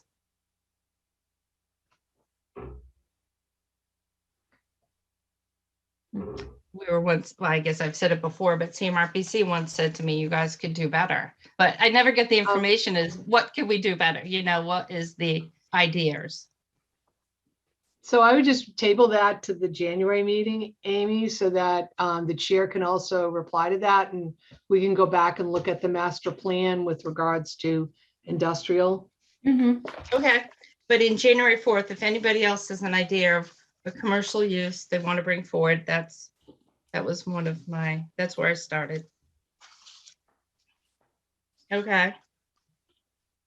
So the next on the list were warehousing and trucking moratoriums and use variances, and Carrie also sent out a memo. And it included some draft examples of definitions and moratoriums. I'm not sure people had time to review it. So my suggestion with that people could go back, or board members could go back, review what was sent out in an email, and we could come ready to discuss and make decisions on January 4th. Because the same comment is Carrie's not here tonight. So I think we better to do when she's here too. So Yeah, I would because I'd like to make some comments on this, Amy, because on Kerry's email to the board, she states that you drafted this bylaw specifically to warehouses and trucking. So, and this seems to be all of your language here. So some of the questions that I would have for you who drafted it would be more of, so if you're going to make the argument about why there should be a moratorium, I think you need to make the argument about what's the problem. Okay, so that's the first thing. Since you've drafted this, I don't think you've drafted that. What the problem is not drafted in here. Secondly, when you talk about an increase in tractor traffic, what study was done and where's the data on that? Can you talk to that now, or is that just something you just put in? Sure. We've been talking about it since when we started talking about bylaws. We've been talking about warehouses and trucking. So to help the board, I actually tried to draft some moratoriums if we decide to go that route. I also had a path if we wanted to just change definitions. So I haven't decided which route to go. I just wanted to give examples to the board to go forth. So in the top of the email with the 3 definitions, and the first path was to revisit our definitions for trucking and warehousing. And I used the Sutton definitions. They worked with CMRPC to rewrite theirs. So that's why I pulled theirs. As far as the bylaws for warehouses and the moratorium, I used the moratoriums that were used for our solar bylaw, our duplex bylaw. I used the bylaws that we've always used in the past. But Amy, And what so I'm that's what I asking, the did. question I'm asking is, where's your data? Okay, Well, with the 300, no, it wasn't 300, Zero Bartlett, he did Yeah. say if there was going to be more traffic, right in the traffic study, if there's going to be more trucks and traffic, that there would have to be a light on Lyman Street, and that would have to come under consideration. I just But you wanted to don't have- draft. I guess what I would say from the board is, some of these are pretty strong comments with not a lot of data behind it. So if you're going to, first you have to identify the problem, you have to support it with some data, and then you have to find out any business implications to it. And so that's what I would probably go, I think that's what your responsibility is for writing a moratorium bylaw for the public, to make sure that you're not giving them misinformation. Okay. I also think when you're doing a moratorium, it's good to look around your neighboring communities rather than just sort of cherry pick one that you like out in Sutton. So you might like looking at like, you know, what does Southborough do? What does Westborough do? What does Shrewsbury do? You know, regionally, we share the same. So, but when I read this, one of the things I was thinking about is what's the problem? And then where's the data to support it? And so that's what I would be looking for as a planning board member. Okay, well, the purpose of the moratorium is to get all that data and reach out to the regional. That's what, like when we went forth with solar bylaw and the duplex bylaws, it was to look into it further. The solar bylaw was, there was no solar. There was nothing. You have an existing bylaw that's working and functioning now, which the question is, what's the problem? With solar, there was nothing. Okay, well, I've heard a lot of concerns about problems in town. Okay. So I think when you're doing a moratorium, you have to identify the problem. Obviously, staff would give input of whether the problem actually physically exists or is somewhat inflated. And then where's the data to make sure that the data actually exists to support the problem. The data is what you get when you do the moratorium, like we did when we did the duplex bylaw and the duplex moratorium. Was there a post-occupancy traffic study done from Zero Bartlett? I don't know. We just had the walk. There will be one done. Yeah. That's part of the whole process that Central Mass is going through. Right. With DPW. So they, you know, the neighborhood or the safety audit was just completed. Mm-hmm. And that information will become part of the post occupancy report that Amazon will be doing. Okay, that's what I thought. Okay, well, these were just thrown out there and they were sent out in email this week. And I thought that we could discuss them on January 4th. And it'd be great if everybody could read it and we can all come back with comments. Mm-hmm. And then when Carrie's back, she can have her comments too. I was just trying to help because we've talked about it, what we want to do going forward. So I took the time to write the bylaws if we were going to go forward. Not saying we do, we don't. I just wanted to have them ready to go with whatever we decide to do.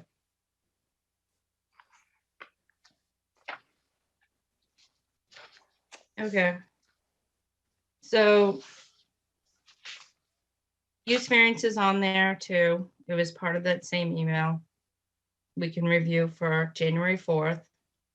The next one on the list was enforcement. And I shared that at the last meeting with everybody.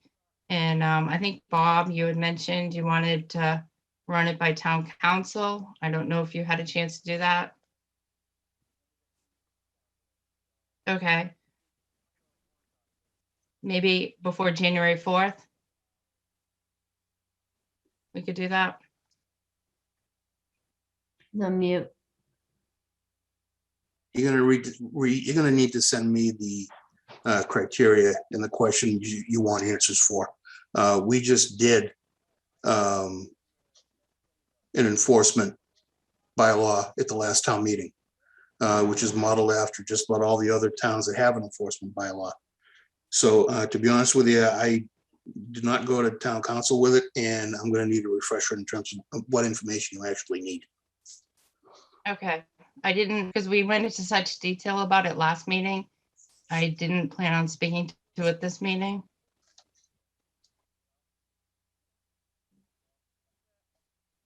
I can pull it up again if we want to. Or I can just resend it to Bob. I think it would be better if people just go back. It's the same thing I talked about at the last meeting. Mhm. And then we can review it and decide if we want to go forth in January. I can resend it to Bob, the information. Yeah, that's fine. I hate to go through it all again. So Amy, just to clarify for me, did you propose a bylaw at the last meeting? Yes. Okay. And I talked about it in advance.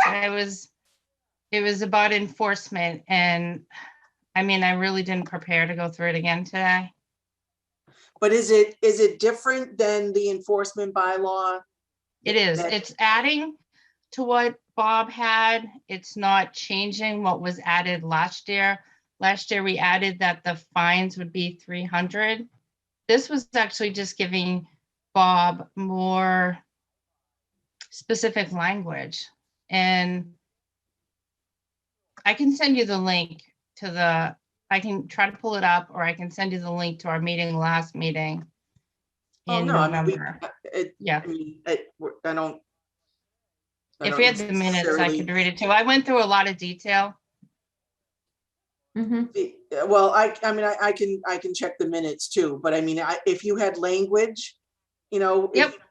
Just forward that language to us, and maybe you've already done Sure. that, but if you can just send it again. I forwarded it to Bob and Fred the day after the meeting. But I can forward it to you too after this meeting.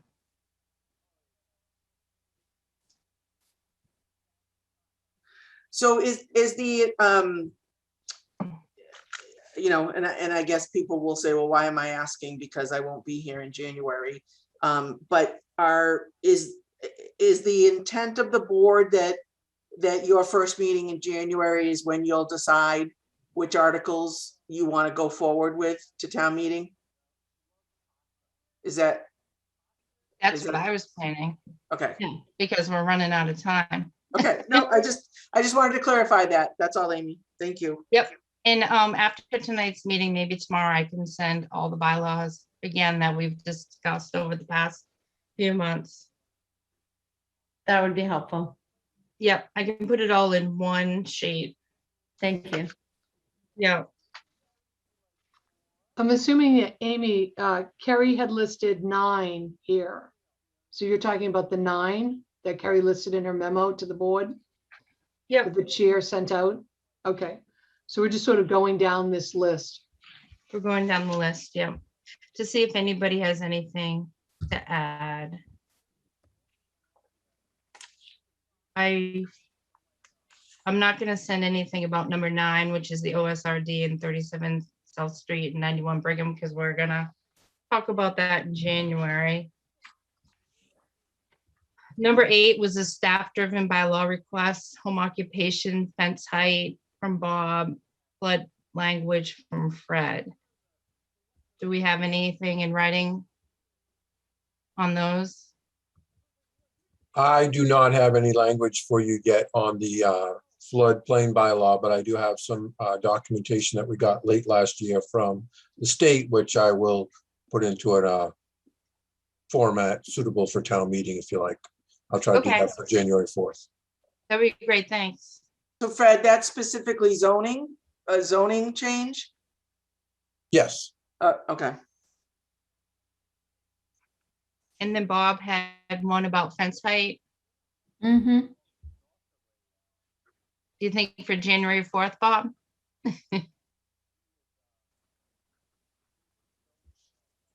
If I can keep my head above water, that would be a nice thing to do. Okay.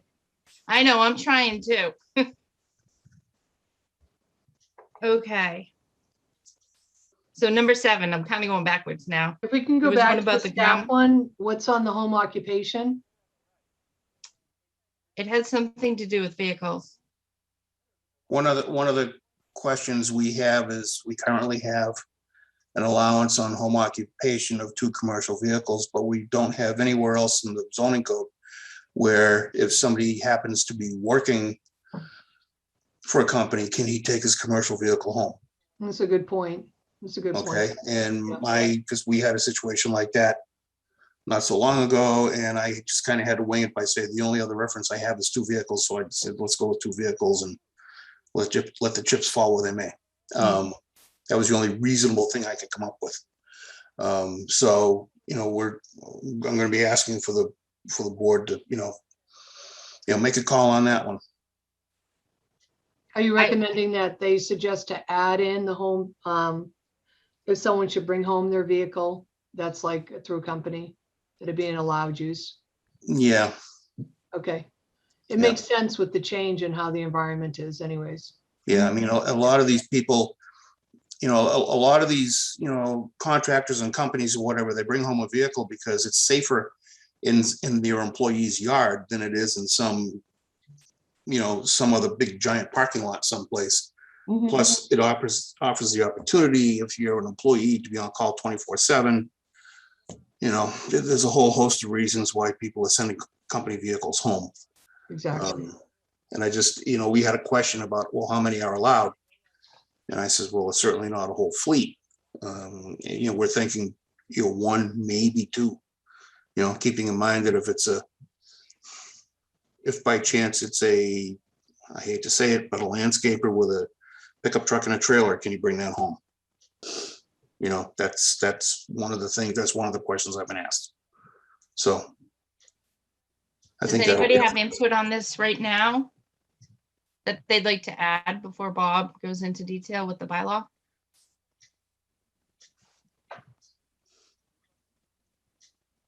I actually have a question.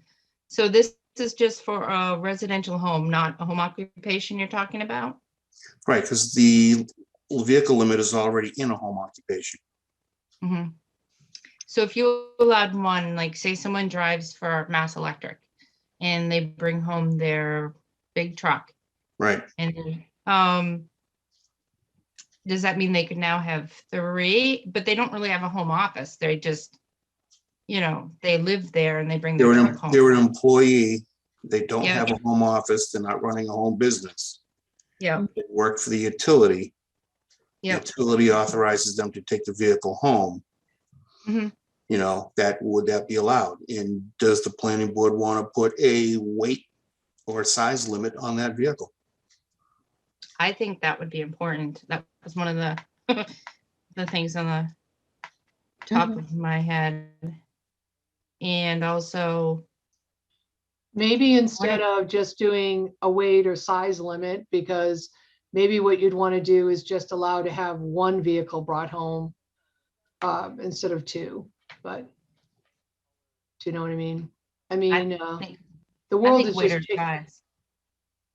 the world has just changed as far as people going to the office or whatever. And more people I can see around town have their cars there that they're bringing home, or small trucks or whatever it is. I think it's a good business friendly thing to do, and I'm not objecting to it. I think if it's unlimited for weight and size, it could lead to a problem, because you're saying that if someone drove as a contractor for Amazon and had an 18-wheeler and they parked it out in front of their house, it would be fine. Well, like I said before, if you want to go for a weight limit of, say, something like, I'm just throwing this out there, 26,000 pounds, that's a straight truck. It's a box truck, about 24 feet. It's not an 18-wheeler. A lot of those big utility pole type vehicles from the grid, those are close to 40,000 pounds. When you consider that a fully loaded pumping fire truck is between 45 and 60,000 pounds. Okay, that's I'm thinking that's probably a little big for what you'd want to see in the neighborhoods. Yeah. You know, a What one-ton was the dump weight truck, that you suggested, Bob? What was it like? 26,000 pounds is typically a number. I can confer with the town engineers and see where the breakout comes in terms of vehicle type and size. So that's a good visual to use when you present it at town meeting, to say it's about the half the size of a fire truck or half the size of an 18-wheeler. Yeah, I mean, think an that's 18-wheeler reasonable to present. an 18-wheeler typically is 80,000 pounds. Yeah. You know, your tracks, old dump trucks, straight trucks, those are typically 80 to 90,000 pounds. Really? Wow.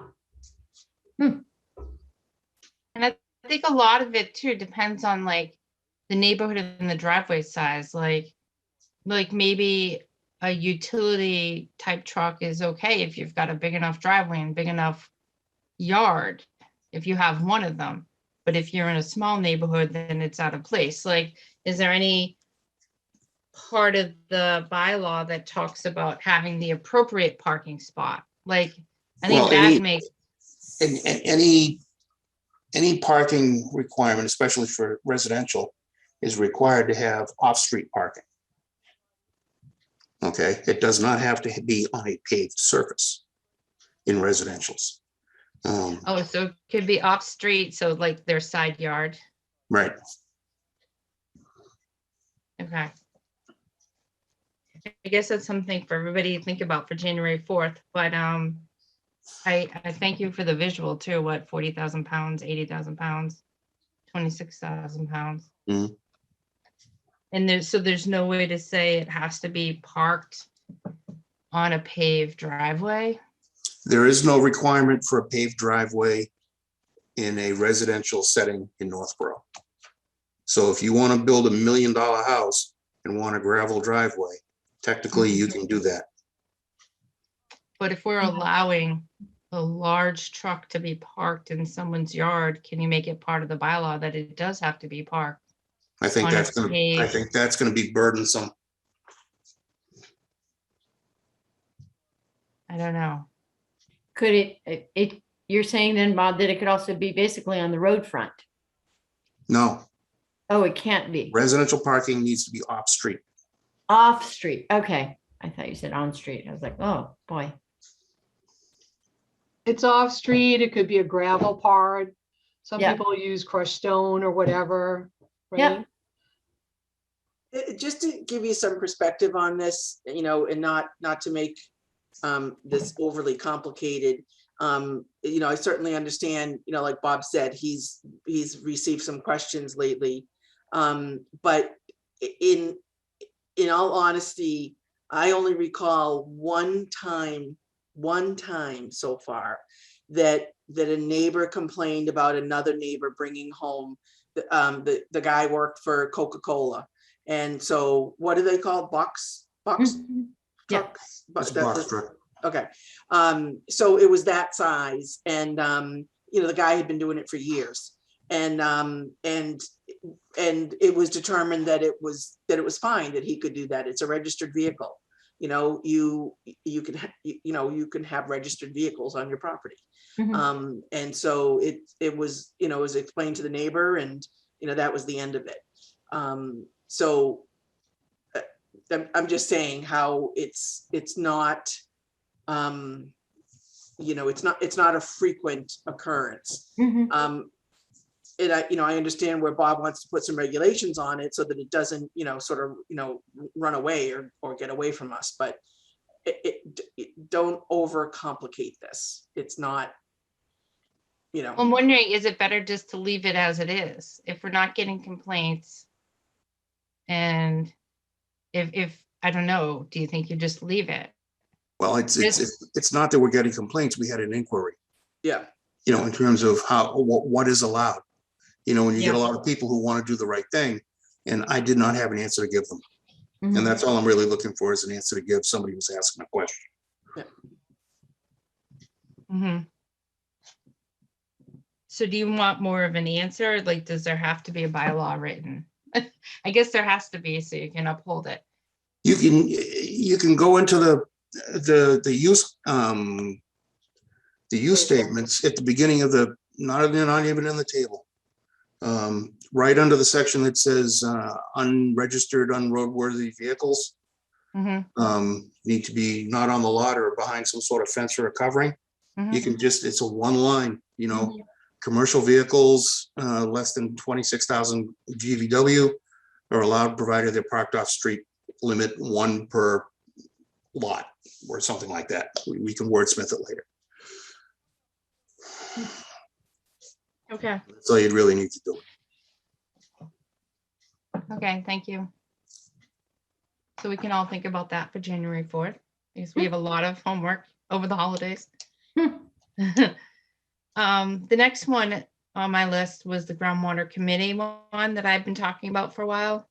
I actually wanted to wait until after the Groundwater Committee because Anthony's on the Groundwater Committee, and we discussed at the last meeting that he was going to see what happened. Like there was a good discussion that was going to take place at the Groundwater Committee, and it hasn't yet. So I just want to put that one on hold to let the Groundwater Committee weigh in.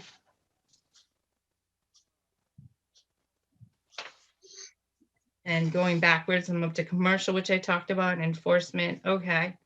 The only one left is signs. I think Anthony, you had added that to a couple meetings saying you wanted to bring a sign bylaw forward. Right, so I wanted to do some research. So I went through Hudson, Marlborough, Westboro, Southboroughs.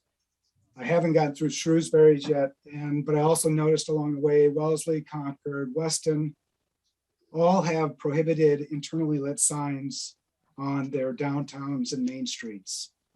And I would like to propose doing the same on Business East, Main Street Residential, Downtown Business, and Business East for either new businesses or sign replacements. I don't have the language yet, but I'll have that ready for next meeting.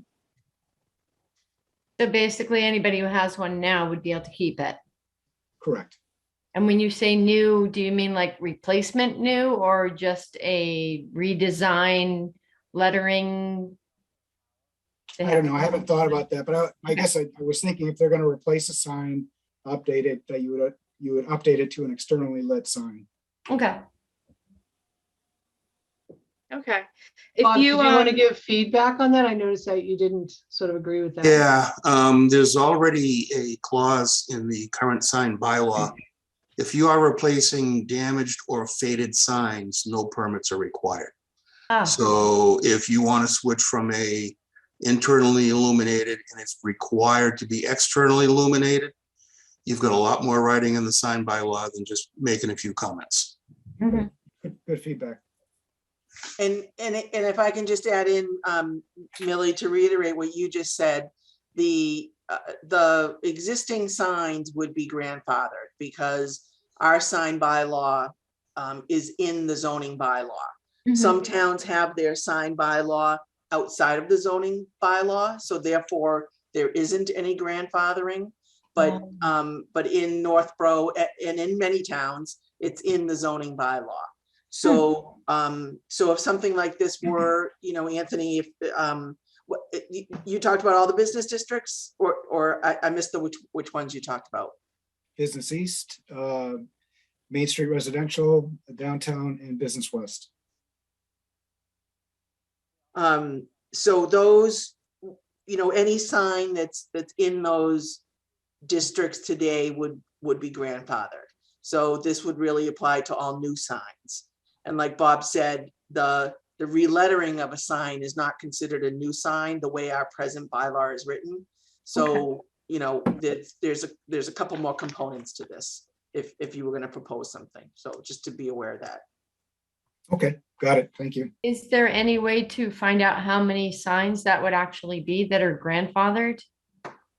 Or is that? Well, everything that exists at the time of adoption of a new bylaw is grandfathered. Right, but just the internally lit signs. I was just wondering how many that would be. I was just curious. Oh, there you go. Hundreds. There's no way to tell unless you want to walk up and down the streets and count them on your hands. Nope. What would probably have to happen is that all future sign applications that come into me, I have to make sure that they are externally illuminated and not internally illuminated. Okay, Again, existing signs that are internally lit, maintaining them, redoing the face, all that stuff that typically is maintenance and does not require a permit, you know, would be grandfathered, as Kathy said. So this would basically affect any new sign. Okay. okay, You would also have to make an exception for any kind of EMC, because those are yeah, in electronic message centers. yeah. Those are internally illuminated. Interesting. I think, don't we not allow those? I think those are only allowed in industrial. No, we've I'd got have to them go back in and- Business West. Yeah, you passed a bylaw a few years ago about the message boards. Mm. And they're, I think they're in every zoning, in every business district. I'll have to look at that. I think it was the opposite. Yeah, I think we were only business south, if I have that right. And then they were prohibited elsewhere. Fact of the matter is they're allowed. So you're gonna have to make some sort of language for that as well. Okay, I thought we did this 2 years ago, but I'll have to look back. Anthony, if you get it done before January 4th, could you send it out too in advance? You bet. So we can all, I would like, and I'm not the chair on January 4th, hopefully. So hopefully when Carrie comes back, I'm hoping we can, we'll definitely have to finish these up on January 4th and vote what we're gonna go forward with. okay.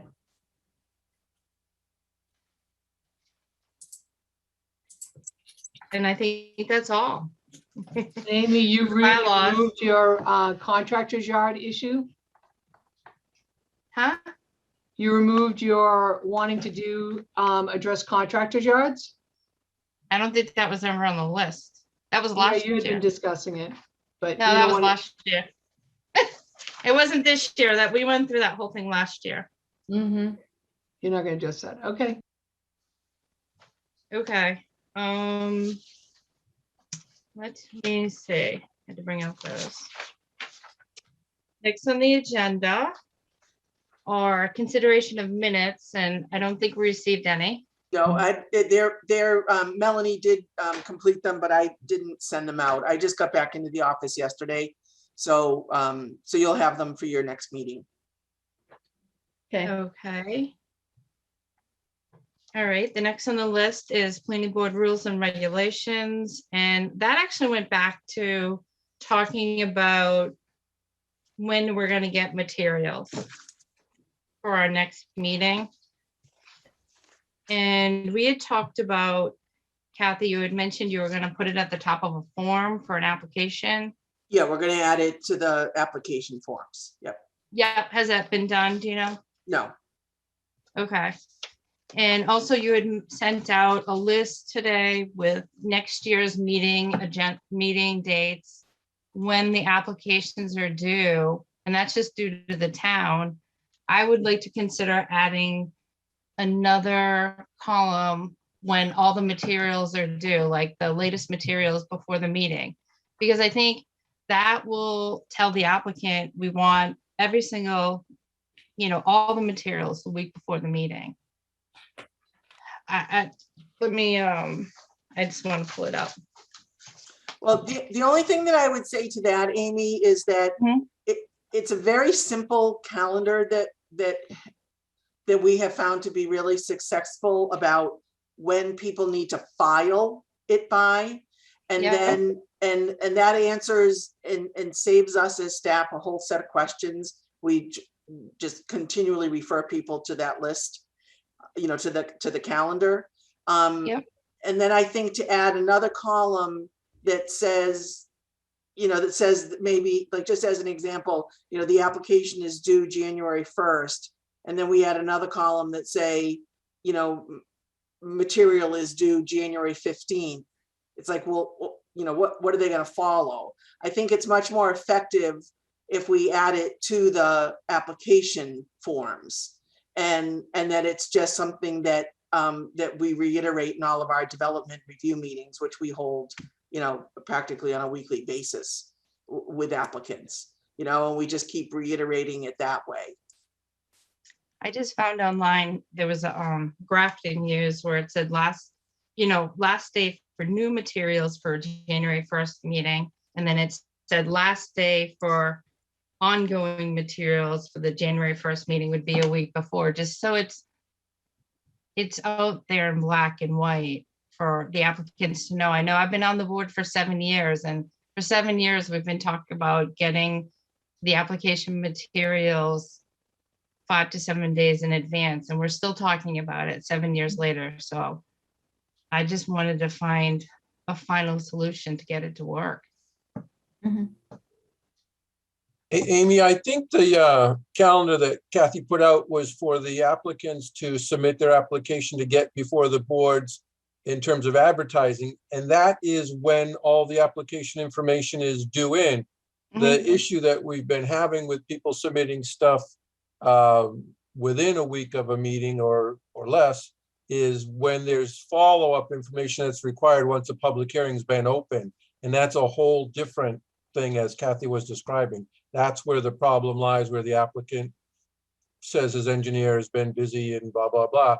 So I think it's incumbent upon us as staff and the board to just reiterate when we have a public hearing that if it's continued to a certain date and time with an understanding that all information will be submitted to the board in time for staff to review, to staff in order for them to review it in time to get it to the board at least a week before. So it's what Kathy was talking about in that calendar was something really was, I think, different. Okay, I can forward you the email I forwarded this morning too. It just laid out in black and white and it's really easy to follow. Maybe I can download it and share it. I'm gonna try to share that with the board. I also think that in the real world, when you're coming forward as an applicant, sometimes an applicant will submit something to staff who then in turn may ask for a change before it goes before a board.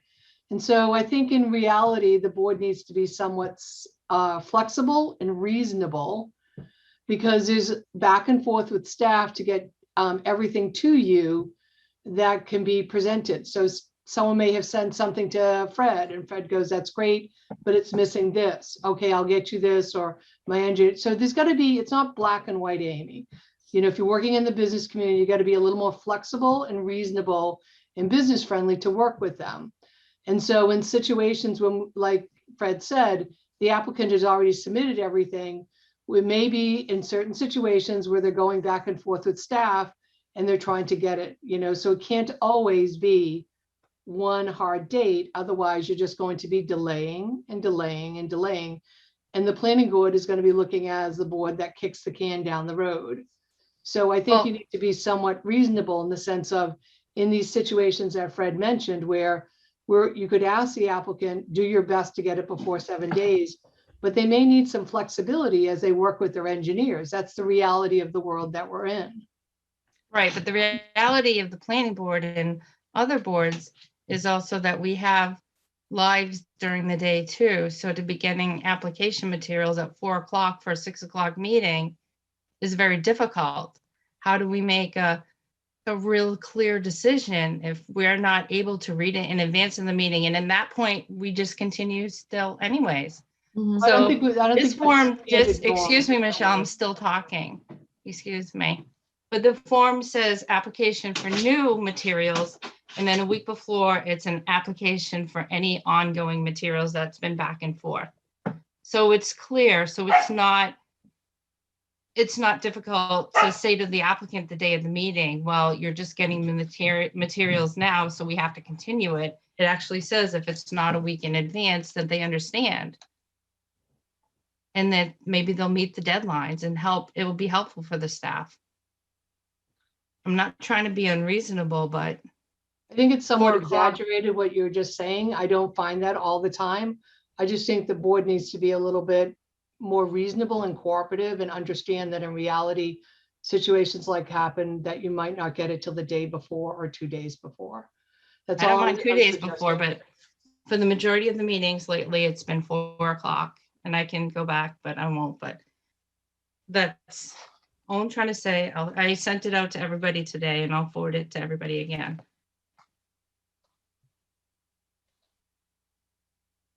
Okay. So next on the agenda was the Master Plan Implementation Committee. We met last month, and the first hour, the town, let me see. The first hour, the town administrator went through a summary of projects in process. The majority of them, Kathy had gone forward and explained them to us at one of our meetings. If the board wants, tomorrow I'll send you the document that he sent us after the meeting. And then for the second half of the master plan implementation, we talked about the scope of the downtown, what we were going to look at for plans and where we were going to start, whether, you know, the contractors had a whole list, kind of like a checklist of what we could ask for in terms of downtown revitalization. There'll be another meeting this December 16th, and it's going to be at 7 o'clock this month. Last month it was at 6. And Kathy, you had mentioned you might reach out to Emmy about any grants that could be available. I'm not sure if you had time yet. No, I have, like, I've been out the entire month of November, so I have not done that. And I think at your last meeting, the town administrator, if I'm not mistaken, talked about how that we have funding available for the entire, you know, downtown master plan. So that's something that we want to get started sooner than later. And then I think that once you have some projects outlined from the master plan, you know, that then you can apply for, you know, various grants for that. But I can still, you know, I'll still check with DHCD, you know, for next Thursday. Okay, thanks. Did anybody else have any questions? Okay. FY22 goals, we'll skip that. I don't think we've talked about it yet. We just talked about grants. Kathy, you have a couple A&Rs to talk about tonight. You're muted. Sorry. Yeah, let me just pull up the 2 A&Rs I have. One. So for Kathy and to the chair, I'm going to recuse myself, to make a note that I'm recusing myself for the A&R for 95 West Street. Yeah, actually, the first one I pulled up, Michelle, just in no particular order, but the first one I pulled up was for South Street. So I think, you know, obviously you're okay to sit on this one. And for some reason, I can't get my enlarge. I can't get my screen to enlarge. I don't know why, but can everyone see that, this A&R? Can everyone see the map on the screen? Yes, no? Yes. Okay, thank you. So this particular A&R is for South Street. This is the bend in the road. Downtown is up here. Ellsworth McAfee Park is down here. So these are 2 existing lots. And there is house construction. A house, at least a minimum of the foundation constructed on one of the lots. Originally, they had talked about doing a common driveway, but at this point, we believe they're not doing a common driveway. They didn't. They haven't applied for one. But in verifying where this foundation is, it is partially on the other lot. So this A&R is to correct that issue. So the new lot lines are being redrawn. So that the house that's existing today, and I don't know if Bob is still on or not. I honestly don't know how much of that house, not that it matters, but how much of that house is constructed. But again, when it was constructed, part of it was mistakenly you put on the other lot. So this Yeah, is I can speak to that. The lot was A&R'd, although it was not expressly told to me, but you don't need to be a road scholar to figure out that they discovered that they built the house in the wrong spot for whatever reason. And they had to do an A&R on the lot to make both lots conforming and the properties conforming within each lot as well. There is a permit for the one at the top of the hill, which is drawn on this plan. I was contacted by the current owner of the building that they have somebody who signed a purchase and sale, so the house is going to rejuvenate its permit, and we will get back to finishing it. I sent the applicant or the builder a list of things he needs to get back to me to get things back on track. I have not heard any news about what is labeled as Lot 1A on the plan. So that's the update. So it's still, you know, at the conclusion of this, they're basically just realigning the lot line. They're not creating any new lots. There were 2 lots, there still are 2 lots.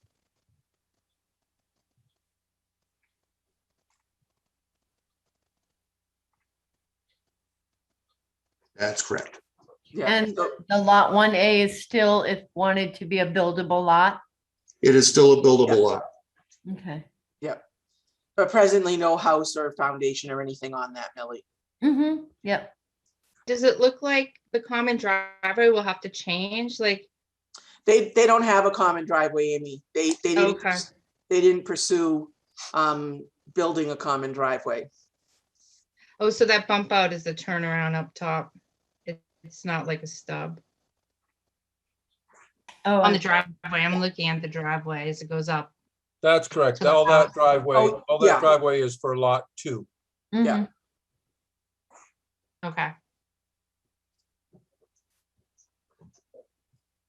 All right, so if you know, if nobody has any questions, you know, this and along with the next one that I'll explain, you know, the board just wants to take a vote on it, and then it just requires one signature. If somebody can stop by this week, that would be wonderful. Okay, does anyone want to make a motion? Excuse me. I make a motion that we approve the A&R for 223 South Street. Second, Okay, so moved. I'll take a roll call vote. Michelle Gillespie, approved. Millie Milton, Approved. Anthony Zaitin, Aye. and I agree also. So it's All been right, approved. so let me get rid of this one and oops, that didn't do And it. on the next one, I'll recuse myself. Okay, can everybody see that one? For West Street? Okay. Yes, So this is, you know, you should be relatively familiar with this. This is the common driveway. These lots involve the common driveway that the planning board approved within the past year. So this is the creation of, this is the existing house that's there. And then we have, let me zoom in actually, and you can see the lot numbers. So we have this particular lot, which is lot 4, kind of going backwards. We have lot 5. And I'm really apologizing that it's just how I put my cursor up here. Lot 6, lot 3, and let's see, Oh, and yeah, and the 1B. So we've got 1, 2, 3, 4, 5 lots in total. I'll go down a little smaller, just. So did you say these are the lots for the common driveway that we approved? Yes, yeah, so these lots were shown on the common driveway, but that was specifically a common driveway, site plan. So then, usually the next step is, after that common driveway is approved, the applicant comes back, with the actual division of the lots. So that's what you have here. So this is all originally, I think we were calling this maybe 75 to 90 or 85 to 95 West Main Street, but I mean, excuse me, West Street.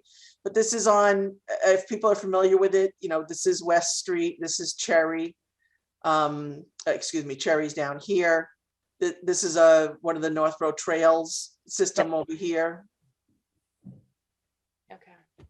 I guess I was confused because the common driveway was 85 West and this is 95. Yeah, it's the property was, when it was originally filed, it was 85 to 95 West Main Street. But it's all the same property. And this is further, dividing the property, into the A&R lots. They all have frontage on West Street, and they all, meet the, actually they all exceed the, minimum lot size. So that current service road they just put in, their rock road, is that just for construction, or is that something else? A service road, That I can handle that, Kath. okay, Anthony, that is the beginning of the common driveway. It's the first couple 100 feet. Okay. It allows them to relocate the driveway for the existing house onto the proposed common driveway. But no other houses are being built at this time. It's just the beginning of the common driveway, which will extend up. Okay. and we initially limited it to just be, initially for the access for that existing house, because that house has been sold and someone is living there.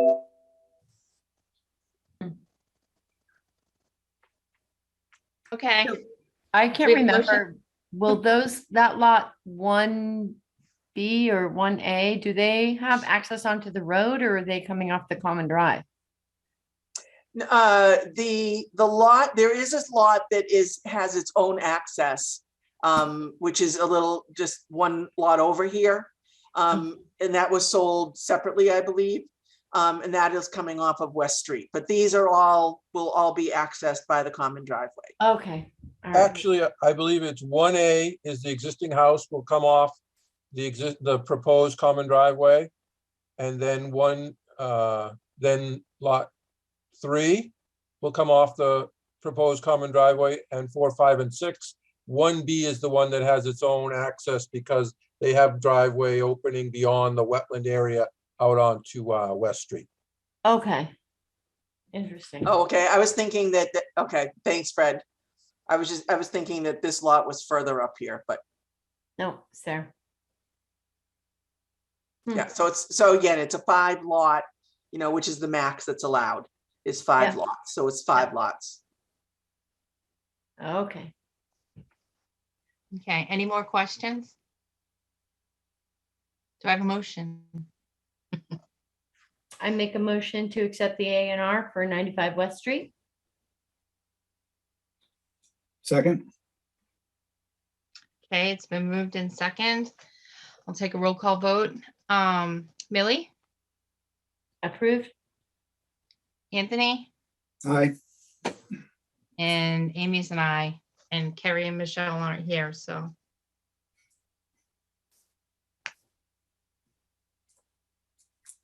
It's approved.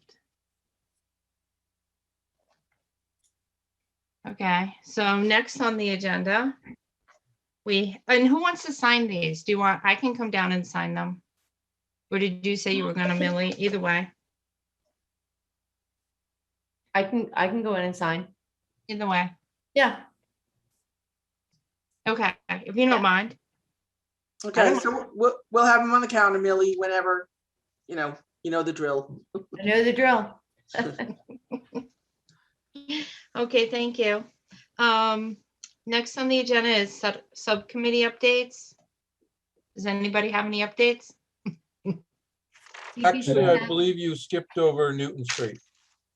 Oh, okay. Sorry. Yep, No I did. No worries on my end.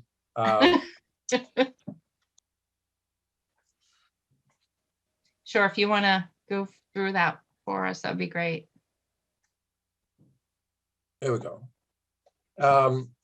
As you may recall, there was a lot of activity on Newton Street, couple of scenic roads, a lot of work was required to be done. About 2 years ago, the road was resurfaced by Mr. Ramadan. We worked with town council to make sure that he and his paving company would get paid. And then there was some outstanding work to be done from that plan, which included some guardrail installation, which was done earlier this year. I did get an as-built plan from engineering design consultants, and Peter Bemis is here as an attendee, and I believe he wants to speak to you about that. In reviewing the as-built, the plan that was required for Mr. Ramadan's improvements was completed, other than some easements that were required to be deeded to the town, drainage easement and some permanent roadway widening and some temporary roadway widenings. Those have not been done. I have since spoken to Mr. Ramadan. He's working with his engineer and his attorney, and will draft something and get it to us in hopes that he can get what money is left in the account paid back to him. Mr. Bemis is looking for release of the lots on the former Gustafson property. However, the scenic road decision required some work that they would like to do in the terms of building one of those homes. Changes the slope in the front of the property so that a guardrail is not required. But there was a condition in there that the road would be lowered at station 8+05, and that has not been done. So I don't see Mr. Bemis's hand up at this point, but oh, there it goes. So if you want to bring him in, you can have that discussion with him directly. Peter Bemis here. Can you hear me? Mm-hmm.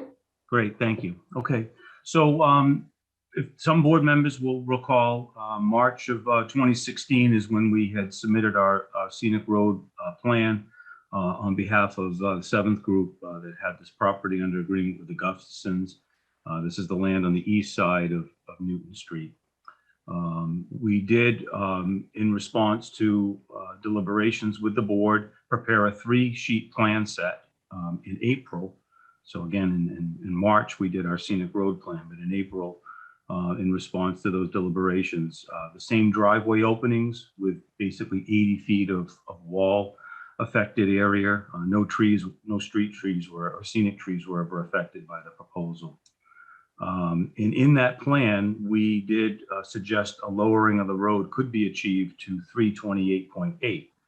However, engineering design consultants, no 7th group was involved in the road construction work. Mr. Ramadan took it upon himself to complete that work with the plans that he had prepared by Cornerstone.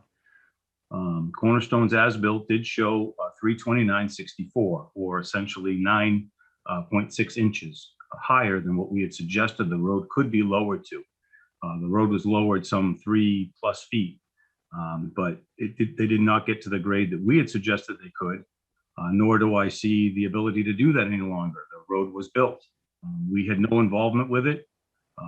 Fred, in his own admission here, did participate in that process with the DPW and town council, apparently, to get the folks paid that did the work. But they did do it out of a specification that we had no control over. So again, for the record, Ramadan and Cornerstone did the construction work, engineering design didn't. But our lots were still tied up. So in June, on June 11th, actually, I did walk the road improvement limits with Fred. Did look at the guardrail limits. There were 4 project areas that required a guardrail. And I personally brought on a guardrail contractor, coordinated that work, and did submit a final as-built on or about November 10th, seeking the ability to get before the board to be released of our responsibilities under the scenic road permit for that aspect of the project. We still have to do our driveway openings, and we still have to do our road improvement associated with the building of a lot. It does not seem to me to make sense to do the road shoulder widening without doing the lot construction, because they would go hand in hand with each other. And I explained that to Fred. So yes, the road wasn't quite lowered to the grade that was suggested by our firm, but we weren't involved in the construction process at all. And other folks were, and other folks, I believe at this point, have signed off on that work. And to be further held responsible for it doesn't seem to make sense from my perspective. I will complete the work, or see to it that the work is completed that is also contemplated in the decision about road shoulder widening.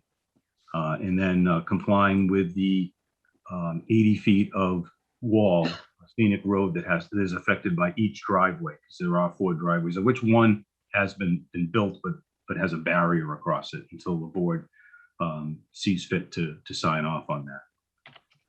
That's pretty much it. Thank you for your time.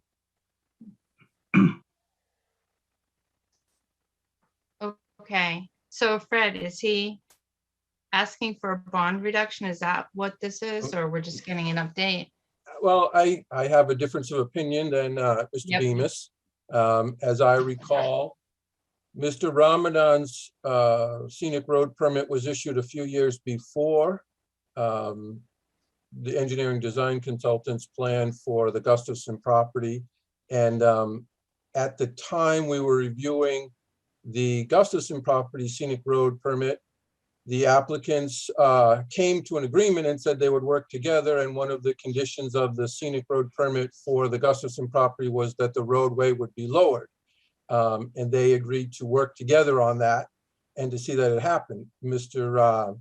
My understanding is that that agreement basically fell apart at some point, and the work was done in accordance with the plan that Mr. Ramadan had approved a couple of years before. At the time, there was some discussion about amending that plan, and the applicants agreed to work together, and so it wasn't required at that point, but the road was required to be lowered. The lowering of that road was not required on Mr. Ramadan's scenic road permit. So I can agree that it's not an easy thing to do, but it's not impossible to lower that roadway now, because Mr. Ramadan is required to provide an easement. The reason the road wasn't lowered more at the time Mr. Ramadan's scenic road permit was put forth was because the Gustafson, the owner of the property that is the other common drive and scenic, the other individual lots and the scenic road permit, refused to grant an easement so that the roadway could be graded. And then a few years later, they came along with a builder who wanted to build some lots on their property. And they then said they didn't realize what they didn't realize why they said no. And at that point, rather than amending the plan, the condition was put in the scenic road permit for the Gustafson property. So it is a bit complicated, but it doesn't seem fair that the Gustafson property should not be required to lower the road further, as Mr. Ramadan was required to do quite a bit of work in Newton Street he did have many more lots. He had the 8 lots on his common driveway, as well as additional Form A lots that he improved. So at this point, I'm not recommending that you release anything from the Gustafson property, but that is your call. The work is done. There does seem to be quite a bit of improvement with the new pavement and the various lowering. The guardrail has been done. The work was done in accordance with the plan that Mr. Ramadan was required to build it upon, but there is this section of road that was wanted to be lowered further and has not been. So not quite sure how you want to go about Right. dividing I up the see. responsibility. Billy, you have your hand up? Yeah, so if I'm understanding this correctly, were there 2 permits issued for the same road? That's correct.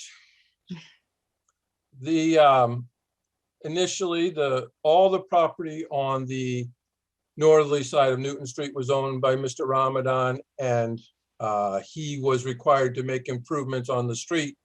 Some of the improvements in terms of lowering the road, he was not able to get easements for. There was one spot in particular towards the end near number 325 that we wanted to lower because it was quite a short vertical curve and tricky point in the roadway, but the neighbor on the other side of the street would not grant an easement, so that work couldn't be done. Further down the road, where the Gustafson property was, there's another place, and this is right where the location where the common driveway that Mr. Ramadan did get approved as well comes out onto Newton Street, that we wanted to lower a little bit more to improve the sight distance, especially with that number of houses coming out onto the common driveway onto Newton Street. And at the time, the scenic road permit for the Gustafson property required that road to be lowered that much further. And it was agreed upon that they would work together to do that. When the time came to do the work, the agreement had been not honored by either party, from my understanding. So they went forward and built the plan according to what was approved for Mr. Ramadan. There was an obligation in my mind for the applicants to work together to come up with a new plan, not an obligation for Mr. Ramadan to design the road in accordance with the permit for the Gustafson property, but there was an expectation that they would work together, and my understanding is they did not work together at all. No, there was some work together, because the road never would have got to this lower level if it was not for the cooperation. So the work was done beyond the right-of-way limit, but he did not get it to the level that engineering design consultants had recommended. It is lower than what the plan called for by Cornerstone. So there's a blending here, because the 7th group, Mark Wumble, was working with Mr. Ramadan, but engineering design consultants didn't coordinate the work. So therefore, when the stations were marked out, they did not put it to the grade that we had said could be achieved. And I'm sorry for that. And Mr. Ramadan elected not to go forward with us. And I mentioned that to Fred, and I brought it to his attention early on, that I would have no responsibility for the road construction. And I'm sorry for that, but what I can control is the shoulder work that has to be done on land that was formerly of Gustafson on the east side of the right-of-way, which is still in your decision. The decision did list a grade that was even lower than what our plan had shown, which I don't think was even achievable. But that I had nothing to do with that elevation. It was on the sealed plan that we provided was 328.8, and they're, as I said, they're was 9.6 inches higher than that in the as-built provided by Cornerstone. I didn't survey that point, and all we did was survey in the guardrails that we installed. So I feel as though we have fulfilled our obligations under the plan, and we got roped into this whole scenic road because Mr. Ramadan had never done his work in 2007, I think it went back to. So for those 9 years, it hadn't gotten done. And we just kind of got looped into it because our responsibilities would have been for our driveways, normally under a scenic road for approval not required lots. You had Mr. Ramadan's attention because he had a special permit on a scenic road, and that's why you were able to apply these other requirements to him. So again,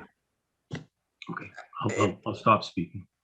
If I could just jump in, Mr. Ramadan had 2 different permits. The special permit for the common driveway is different than the scenic road permit. So there were conditions for the special permit common driveway. And then there were conditions in the scenic road permit.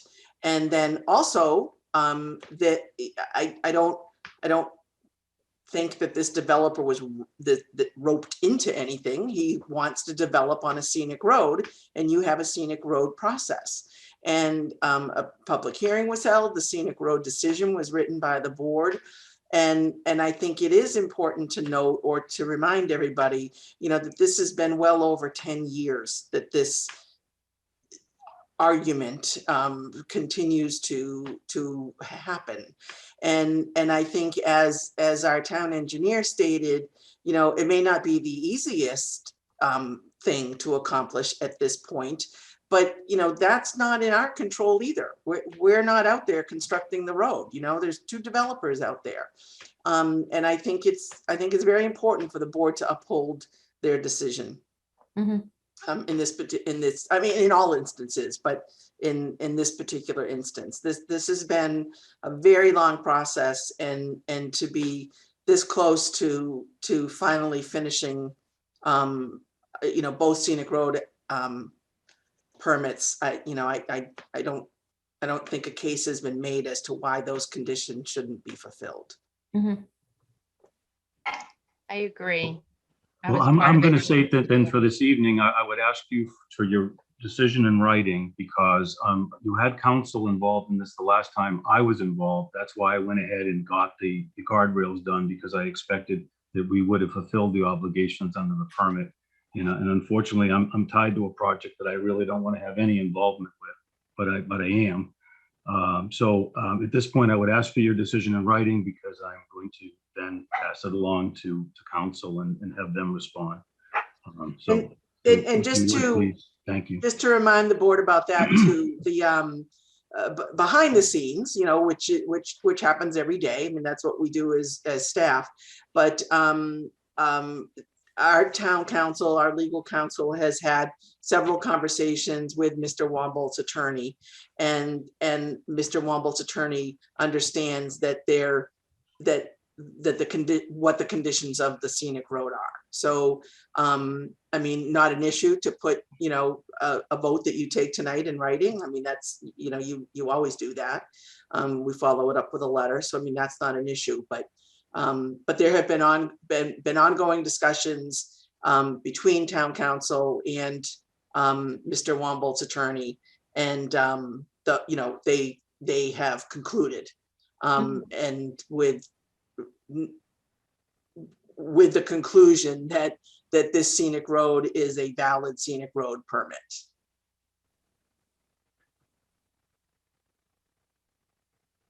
Okay, so I'll take comments from board members, but I just want to clarify what we're asking for tonight. So staff would like a vote on whether we support the original decision, because he's asking for a bond release. I just want to make sure we vote on what you want us to vote on. Well, I mean, Fred can clarify this, but there's no bond that's been posted by Mr. Wombolt. Okay. What he has is the scenic road decision, and as staff, we are suggesting to the board that, you know, that scenic road decision needs to be completed by the applicant. Okay. Fred, I don't know if you have. That's pretty much it. There's the only one with a bond was Mr. Ramadan. He has a little over $15,000 left in the bond, and that is still being held by the treasurer's office, and I'm not recommending a release of that until as a minimum, the easements that he was required to provide are submitted and reviewed by our town council. What I believe Mr. Bemis is looking for is a release from the obligations of the scenic road permit for Mark Wombolt and the 7th group. Related to Newton Street, though. Only Newton Street, not the responsibilities on the property itself. Thank you. Right. One of the conditions in the scenic road permit. So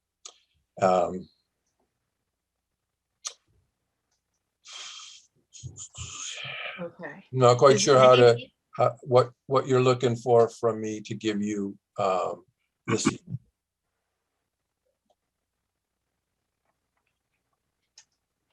So does any board members do they have any comments? I know this has been going on for a long time. So it was going on when I started back in 2014. Michelle, do you have any comments? Because you were probably here from the beginning. I agree with Fred. Okay. So I just want to check. I don't have any issue. Okay. Anyone else have any comments? So what we're really being asked to vote for is a release, a release of conditions of Newton Street Scenic Road permit for Wambolt. Well, I was going to put forth a vote that the scenic road decision needs to be completed by the applicant, including the Newton Street conditions. Because this isn't really, I mean, I guess it's a vote, but it's not something that comes in front of us that often. Like, I guess the applicant is asking for a release from the condition, so he's asking for a change of the Approved permit. So Kathy, would you word the vote as, You know what, Amy, why don't you, since what was on the agenda tonight was just an update on the status of the work, I've given you that. The pavement's been done a couple of years ago, guardrail's been done. Why don't you let me put together a summary and outline it for you? Because some of the members of the board were not here when the scenic road permit was approved, I will include copies of both of the permits for the two properties, give you a summary and a recommendation that then you can then take up at the January 4th meeting, kind of, sounds rather perfect to than me. bumbling around trying to figure out if we word something correctly, and Yeah. why don't we do Okay. that? Okay, perfect, thank you. All right, so we'll add this to the agenda for January 4th.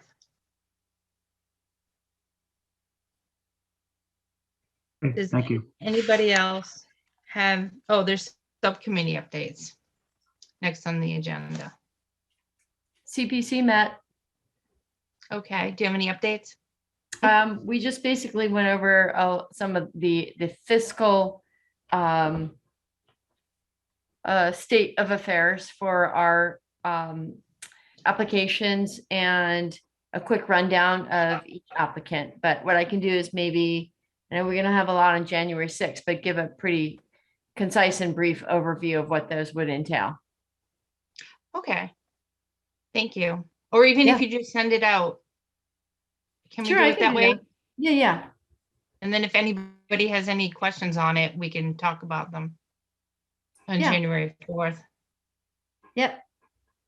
Okay. And the CPC, which you were probably going to add, Millie, sorry, but the CPC will hold their hearing on January 6th. And they're actually are going to do 2 meetings in January, so it's the 6th and the 6th and the 20th. Thank you, Kathy. Yep. And I believe the applications, Millie, so I don't think you have to send them out again, but I believe the applications are on the planning website.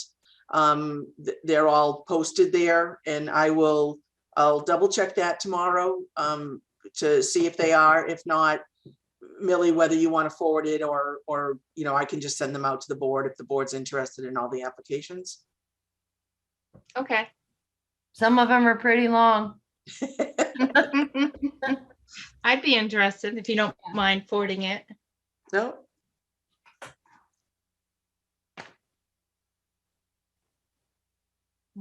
Okay. Design review is planning on meeting December 16th or 17th, but we haven't met in a little while. So I think it's a duplex, Kathy, on the. Yes, yep, at 87 South Street. No, excuse me, Hudson Street. It's a small brick house. I don't think anyone's lived in there for a few years. So anyways, the owner is looking to take down that house and construct a duplex. So, excuse me, they've prepared some initial drawings for the design review committee to consider. So hopefully Amy, well, and for the rest of the board, but hopefully Amy, I'll have that solved tomorrow, what day we'll end up meeting. Oh, sorry, it's 87 Hudson. Yes, 87 Hudson. Is that an older house? Do you know? Yes, yeah, it's a small brick house. And I honestly don't know, if they have to go through the historical commission. I'm not sure how old it is, Millie, but that's not anything that they have to start yet, because they haven't even applied for the special permit, because that'll eventually come before the planning board, for a special permit for the duplex. Okay. Okay. How about groundwater and open space? Nothing for groundwater. The open space has met, and they presented 2 items that they're going to town meeting with it. And that's the first one, which I think is a great project, is the disability trail, which is going to be behind the senior center. And the other is going to be, I believe, funding to start the process for looking at the aqueduct bridge and looking into that. So those are the only 2 open spaces going with town meeting this year. Okay, did they decide to go for any open space money into their Yes. fund or no? Yep, actually, that's the 3rd one for the conservation fund. Yeah. Okay. All right. I think if anyone doesn't have anything to add, that wraps it up, but I just wanted to say congratulations to Kathy. This is, from what I hear, this is the last meeting. Yes, I was just gonna conclude with that, or just add that to the end of your meeting. I think most people have heard, it's like, once you start talking about it, it spreads faster than you can get ahead of it. But it's all a good thing. So I'm retiring from the town of Northborough. My last day will actually be the 31st of this month. So this is my last meeting with all of you. And I just want to say it's been a pleasure to work with all of you. I have so enjoyed and loved my time in Northborough. And I've worked for the public sector since I got out of grad school. And it's just, I think it's just in my blood, I think, to work with the public and volunteers, and it's just been wonderful being here in Northborough and working with the planning board and all the other boards. And so I absolutely appreciate all the work that you do, and I'm free from night meetings. I don't even know what that's going to be like. Yeah. For 30 odd years, it's been, 2 to 3 nights a week. So that's probably going to be my biggest adjustment. But thank you all. And I am here in the office, for till the end of the month. And, I'll be, working on the information that we talked about tonight. And as Amy mentioned, and Millie, we have the master plan implementation committee meeting next week, and a design review meeting that we're trying to do. So so even though people are telling me, oh, come on, it's December, it's that you're at the end, I'm like, well, I got meetings scheduled to the 30th. So anyways, I'm here if you need me till the end of the month. Yeah.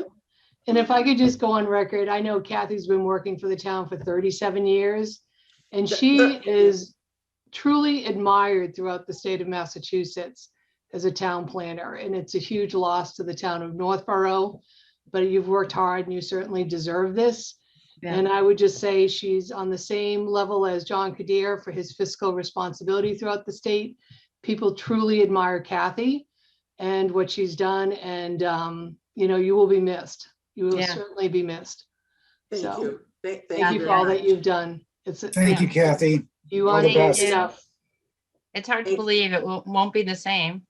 Thank you very much. And just to let you know too, I mean, that the town administrator's office has advertised, for the position. And so hopefully, it won't be long before the position is filled, and you'll have another person to work with. In the meantime, Fred's going to help out as far as just, trying to, keep you on track as, as far as posting agendas and things like that. I mean, he's already, got his full-time job, so he won't be writing bylaws or anything, but just for at least probably the next couple of months. I mean, we're hoping that it gets filled quickly, but so Fred will be helping you out, and of course, Bob is always here too, to assist the board. So Appreciate that. but thank you all very I much. don't know, Kathy. I don't know how we're gonna do this. Well, thank you for your kind words, but we're all replaceable. We'll hopefully find someone. So Good luck. thank you very much. And enjoy all your meetings. I mean, not your meetings, all your evenings. I don't know what I really, that's going to be the biggest change. I honestly don't know what that's going to be like. It's You can watch them on TV, Kathy. exactly. I'll troll you all on YouTube. Oh, for sure. God. Can I make a motion to adjourn the meeting? Second. Okay. right. Do I- Oh, you have to Alright. do roll call. Yeah. Roll call vote, yep. Michelle Gillespie, Aye. Millie Milton, Aye. Anthony Zaitin, Aye. and Amy's and I. Bye, everybody. Happy holidays. Good Good night. night. Happy holidays. Bye. Happy holidays.